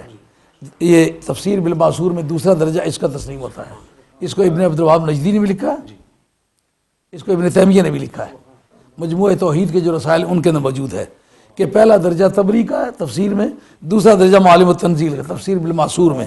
کہتے ہیں یہ ابن کہسان کی روایت، خلق الانسان یعنی محمد صلی اللہ علیہ وسلم، علمہ البیان یعنی بیان ما کانا و ما یکون، لأنه کانا یبین عن الاولین والآخرین و یوم الدین۔ اولین کے علم جی، عیسیٰ علیہ السلام اولین میں سے نا، آدم علیہ السلام اولین میں سے نا، یہ جتنے انبیاء علیہ السلام کے علوم قرآن مجید نے بیان کیے ہیں، علوم غیبیہ کہ انبئکم بما تأکلون وما تدخرون فی بیوتکم، عیسیٰ علیہ السلام کے علوم ہیں، کہا تمام اولین کے علم بھی سرکار کو دیے گئے، آخرین کے علم بھی ان کے اولین کے ہیں، مگر آخرین کا بحث ان کے بارے میں ان کے متعلق نہیں ہے، کہا حضور کو وہ بھی دیے ہیں، جو آنے والے ہیں وہ بھی دیے ہیں۔ اس پر اعتراض یہ ہے، آپ تشریح رکھیں، اعتراض یہ ہے کہ علم الانسان ما لم یعلم، انسان کو وہ سب کچھ سکھا دیا جو وہ نہیں جانتا تھا۔ ایک خاصے بزرگ آدمی تھے، ان سے ملاقات ہوئی تو ان کو مجھ سے کوئی ذہنی پرخواہش رکھتے تھے، تو وہ کہنے لگے جناب یہ جو آپ یہ حوالہ پیش کرتے علامہ کمالم تکن تعلم، کہ اللہ تعالیٰ نے وہ سب کچھ آپ کو سکھا دیا جو نہیں جانتے تھے۔ تو دوسرے مقام پر جو آیا ہوا ہے کہ علم الانسان ما لم یعلم، انسان کو وہ سب کچھ سکھا دیا جو نہیں جانتا تھا، تو کیا یہ سارے انسان عالم الغیب ہیں؟ میں نے کہا آپ نے کبھی اس پر بھی غور کیا کہ یہ الف لام کس طرح کا ہے؟ یہ الف لام عیدی حضرت، یہ کون سا الف لام ہے؟ یہ عادِ ذہنی ہے۔ اگر خارج میں ذکر اس کو کہتے ہیں الف لام عیدی خارجی، ذہن باری تعالیٰ میں سے جو سرکار کا جو شعور ہے وہ ایک لمحے بھر کے لیے بھی غائب نہیں ہوتا، وہ عادِ حضوری ہے، بات کرتے وقت ذہن باری تعالیٰ کے اندر موجود ہے، اور سرکار دو عالم اللہ صلی اللہ علیہ وسلم کی ذات پاک کو کہتا ہے علم الانسان ما لم یعلم، اس انسان کو، اس جگہ مراد انسان سے کون ہے؟ سارے نوع انسانی نہیں، حضور کی ذات مراد ہے۔ اور یہ جب بات میں نے کہی تو کہتے ہیں یہ کس نے لکھا ہے؟ میں نے کہا یہ لے، یہ تشریف لائے علم الانسان ما لم یعلم من انواع الہدی والبیان وقیل علم آدم الاسماء کلها وقیل الانسان ہاؤنا محمد رسول اللہ بیانہ وعلمک ما لم تکن تعلم۔ اب جس کی توجیہ وہ آیت کے ذریعے سے کریں گے وہ مضمون کے نزدیک معتبر ہے، یہ اور کسی کی توجیہ نہیں کی، اس کی توجیہ کی ہے کہ اس جگہ مراد حضور کی ذات ہے۔ کیوں کہ علمک ما لم تکن تعلم، انہوں نے وہی معنی کیے ہیں، اور اس کے لیے یہ بھی ابن کہسان کی روایت یہ بھی اس کی حمایت کرتی ہے۔ تو اس سے علم ما کانا و ما یکون، اب مومن کو یہ چاہیے کہ وہ تمام باتوں میں سرکار کی پیروی کرے۔ جب سرکار کے علم کو یقین کرتا ہے کہ وہ پکا ہے، مضبوط ہے، کمپریہنسو ہے، جامع ہے، انکلوسیو ہے، پھر اور کی طرف کیوں وہ جھکتا ہے؟ گاہے گاہے اعتراض کے طور پر مختلف جگہوں میں گئے تو چٹیں لوگ دیتے ہیں، لا ادری ما یفعل بی ولا بکم، مجھے نہیں پتا کہ میرا کیا حشر ہوگا اور تمہارا بھی کیا حشر ہوگا۔ سورہ احقاف میں ہے، کہتے ہیں سرکار کو تو یہی پتہ نہیں کہ میرا کیا حشر ہوگا، میری امت کا کیا ہوگا، تو تم کہتے سارے غیب جانتے ہیں؟ اس کا جواب، اور ساتھ ہی یہ حدیث پیش کرتے ہیں کہ لا ادری ما خلف الجدار، مجھے نہیں پتا کہ دیوار کے پیچھے کیا ہے، من نبی خدا ہستم ولیکن نمی دانم کے پسے دیوار چیست، میں اللہ کا نبی ہوں مگر یہ نہیں پتا کہ دیوار کے پیچھے کیا ہے۔ پہلے اس آیت پر غور کر لیتے ہیں، یہ جو آیت پیش کرتے ہیں اس کی حیثیت کیا بنتی ہے۔ یہ میرے پاس یہ ہبۃ اللہ بن سلامہ ان کی رسالہ ناسخ و منسوخ ہے، یہ جو میں کہتا ہوں حوالے لگے ہوئے ہیں، اب یہ سارے ایک دن کے لگے ہوئے نہیں ہیں نا، یہ ساری جو ہے کبھی کس روشنائی سے، کبھی کون سا قلم ہے، کبھی کون سا قلم ہے، تو مختلف وقتوں میں یہ حوالہ جات لگائے ہیں۔ تو اس جگہ جو اس کا ہے لا ادری ما یفعل بی ولا بکم، نہ مجھے یہ پتا میرا کیا حشر ہوگا نہ تمہارے متعلق، تشریف لائے اس جگہ میرے پاس یہ 282 صفحہ ہے، اور اس 282 سے 283 تک جاتا ہے، دیکھیں اس میں کیا لکھا ہے۔ یہ لکھا ہے وما ادری ما یفعل بی ولا بکم قال الشیخ ولیس فی القرآن منسوخ تعالی حکمہ کو حاضی، کا کوئی بھی ایسی منسوخ آیت نہیں جو اتنی لمبی دیر تک منسوخ نہ ہوئی ہو جتنی اس کی عمر ہے۔ لا ادری ما یفعل بی ولا بکم، وہ کہتے ہیں ولیس فی القرآن منسوخ تعالی حکمہ کو حاضی الآیہ لأنہ عمل بہا بمکہ 10 سنین، کیونکہ اسی عقیدے پر عمل ہوتا ہے 10 سال مکہ شریف میں بھی۔ اور وَعَيَّرَهُ، اب دیکھیں اس جگہ کیا ہوا جی، قرآن کہتا ہے عَيَّرَهُ الْمُشْرِكُونَ، ان مشرکوں نے بڑا سرکار دو عالم صاحب کے کو آر دلائی، شرمندہ کرنے کی ٹرائی کی، جب پتہ ہی نہیں ہے کہ تیرا کیا حشر ہوگا، تیری امت کا کیا، تو لوگوں کو دعوت پھر کس لیے دیتا ہے؟ لیکن 10 سال یہ لوگوں کے تانے سنتے رہے، یہ بھی دلیل ہے قرآن مجید کے سچا ہونے کی، کیونکہ موجودہ وقت کے اورینٹلسٹ کہتا ہے کہ قرآن مجید فیبریکیٹڈ ہے۔ اگر فیبریکیٹڈ ہوتا تو جس وقت یہ 10 برس تانے دیتے رہے اس وقت سرکار بدل دیتے، لیکن سرکار نے اس کو بدلا نہیں۔ آئی بات خیال میں؟ وَلَلْآخِرَةُ خَيْرٌ لَكَ مِنَ الْأُولَىٰ فَحَاجَرَ إِلَى الْمَدِينَةِ فَبَقِيَ 6 سنین، پھر حضور مکہ مدینہ شریف تشریف 6 سال تک یہاں بھی یہی بات رہی، لا ادری ما یفعل بی ولا بکم۔ وہ جو عورتوں نے کہا تھا نا حضرت ابن مسعود رضی اللہ عنہ کے بارے میں کہ یہ تو بڑا جنتی آدمی ہے، اس کی اگلیں انتظار کر رہی ہیں. سرکار فرمایا میں اللہ کا نبی ہوں، مجھے نہیں پتا یہ وہی دور ہے جب آیت منسوخ نہیں ہوئی تھی. ہاں اب 6 برس ادھر بھی رہی نا، 10 سال ادھر، 6 سال، یعنی اتنی لمبی دوڑ کوئی دوسری آیت نہیں دوڑی. یہ اکیلی آیت ہے جب 16 برس تک یہی عقیدہ رہا. اس کے بعد کیا ہوا؟ وَكَانَ الْمُشْرِكُونَ يَقُولُونَ كَيْفَ يَجُوزُ لَنَا اتِّبَاعُ رَجُلٍ لَا يَدْرِي مَا يُفْعَلُ بِهِ وَلَا بِأَصْحَابِهِ. کہا اس کی پیروی ہم کس طرح کریں کہ جس کو یہ پتہ نہیں میرا کیا اشر ہوگا، میری امتیوں کا کیا ہوگا. وَقَالَ الْمُنَافِقُونَ، اب وہ جو ان کا پرانا گیت تھا نا، جو مشرکین کی کہتی، یہ مدینے والے منافق چاٹنے لگے. کہتے وَقَالَ الْمُنَافِقُونَ مِنْ آلِ الْمَدِينَةِ مِثْلَ ذَلِكَ، مدینے کے منافق بھی وہی بولی بولنے لگے. الکفر ملت واحدہ، سارے بے ایمانوں کا ایک ہی مذہب ہوتا ہے. فلما کان عام الحدیبیہ خرج علی اصحابہ ووجهه یتحلل فرحا، جو سن حدیبیہ تھا سرکار اپنے کمرے سے باہر تشریف لائے، آپ کا چہرہ خوشی سے جگمگا رہا ہے. فقال لقد نزلت علی اليوم آیات، آج مجھ پر ایک آیت نازل ہوئی ہے. کیا؟ وقال آیات ہم احب الی من حمر النعم، یعنی میرے پر ایسی آیتیں نازل ہوئی ہیں سرخ اونٹوں سے مجھے زیادہ پیاری ہیں. او قال یجوفا مما طلعت علیہ الشمس، جس چیز پر سورج طلوع ہوا نا اس سب سے مجھے زیادہ پیاری ہے. وہ کون سی ہے؟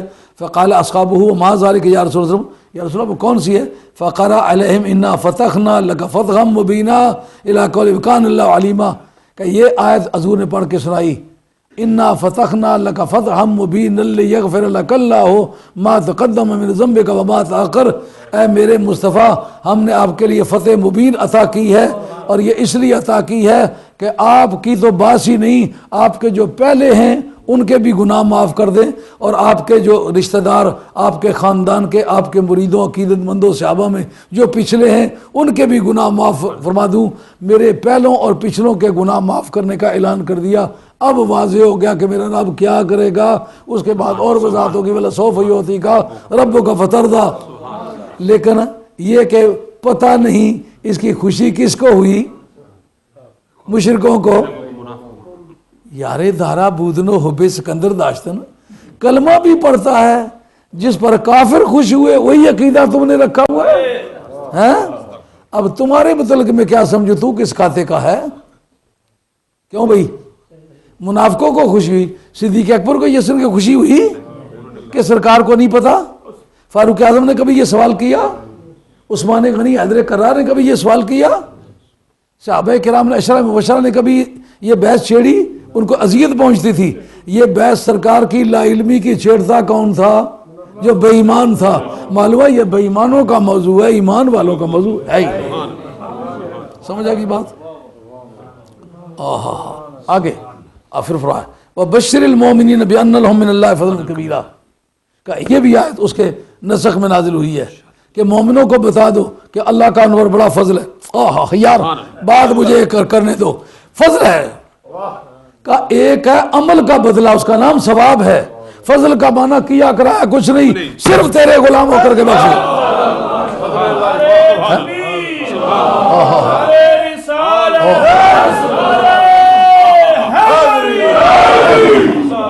جہاں جا کے مرضی ہے مولانا اس کو چھانے. وَبَشِّرِ الْمُؤْمِنِينَ بِأَنَّ لَهُم مِّنَ اللَّهِ فَضْلًا كَبِيرًا، مومنوں کو یہ خبر سنا دو ان کے لیے بہت بڑا فضل ہے. اجر نہیں بتلایا، ثواب نہیں بتلایا. کام نیکی کے بدلے میں جو بدلے کے طور پر چیز ملتی ہے اس کا نام ہے ثواب، اس کا نام ہے اجر. جو کیے کرائے بغیر ملے اس کا نام ہے فضل.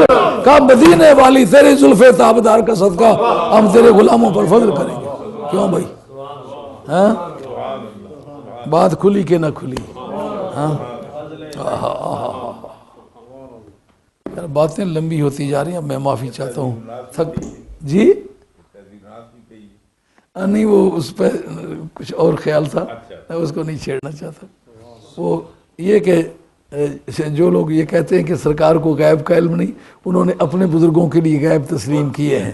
ان کے اپنے بزرگوں نے غیب تسلیم کیا، اور بھی کتابیں ساتھ لایا ہوا ہوں جس میں بندہ جدے میں ہے، پیر صاحب ہندوستان میں ہیں، اس کا جہاز ڈوبنے لگا، اس نے مراقبہ کیا، پیر صاحب نے نیچے سے آ کے کندھا دیا ہے.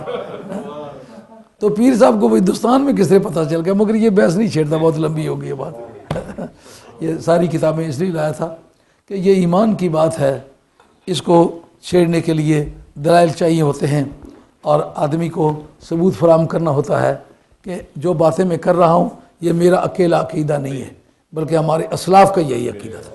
مسلمانوں ثابت قدم رہو. اس سے پیشتر بھی اس طرح کی افات گزری ہیں. معتزلہ کا زمانہ آیا تھا، جو عباسیوں کا امپیریلزم تھا نا، اتنی بڑی امپائر نہ پرشین امپائر کی تھی نہ رومن امپائر کی تھی. اتنی بڑی امپائر جو عباسیہ کی تھی یا بنو امیہ کی تھی، ان دونوں جماعتوں کی اتنی نہیں تھی.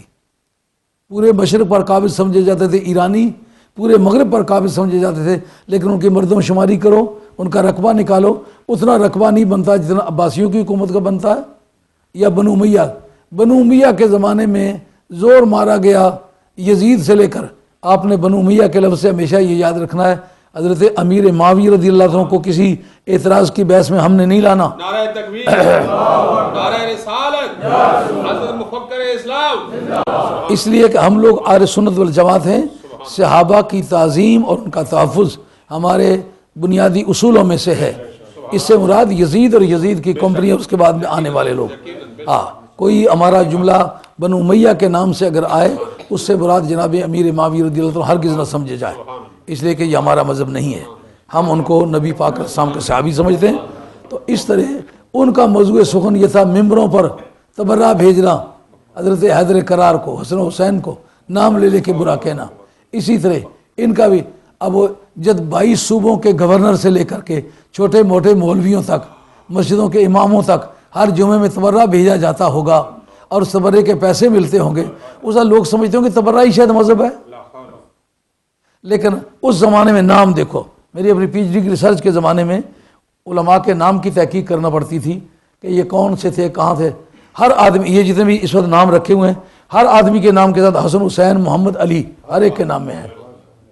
جس جگہ کسی کو یہ شک پیدا ہوا ہے کہ صحابہ کو کوئی برا سمجھے گا، اس جگہ کسی کو عمر بھی نام ساتھ ہے، کسی کا ابو بکر بھی نام ساتھ ہے.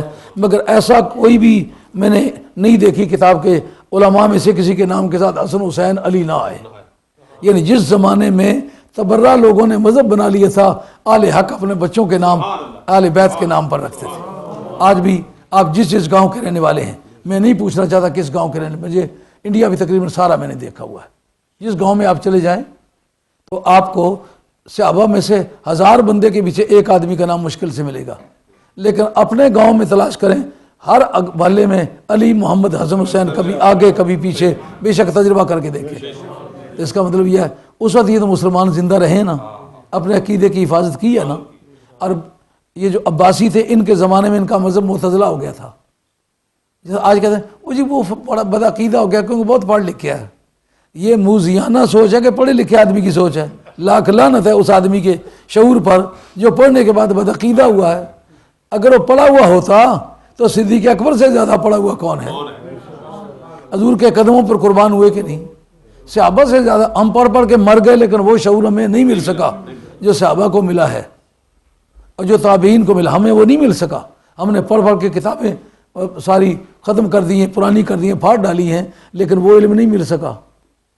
تو وہ کتنے علم والے تھے؟ انہوں نے سرکار کے قدموں سے لپٹ کے غلامی کی زندگی گزاری ہے کہ اعتراض کی زندگی گزاری ہے؟ سرکار پر اعتراض منافقین نے کیے ہیں. تو جب معتزلہ قلمدان اختیار پر آئے ہوئے تھے، اس کا تمام اعلیٰ کلیدی عہدوں کے فائزین، مرکزی عہدوں پر فائزین، سب کا عقیدہ معتزلہ تھا. مگر سنیو تم خوش نصیب ہو. جب یزید سے جنگ چھڑی تو سنی دوڑ دوڑ کے گلے پڑتا رہا. جب معتزلہ کی جنگ چھڑی، سنی دوڑ دوڑ کے گلے پڑتا رہا. جب خارجیوں کی بحث چھڑی، وجہ سمجھو کیوں.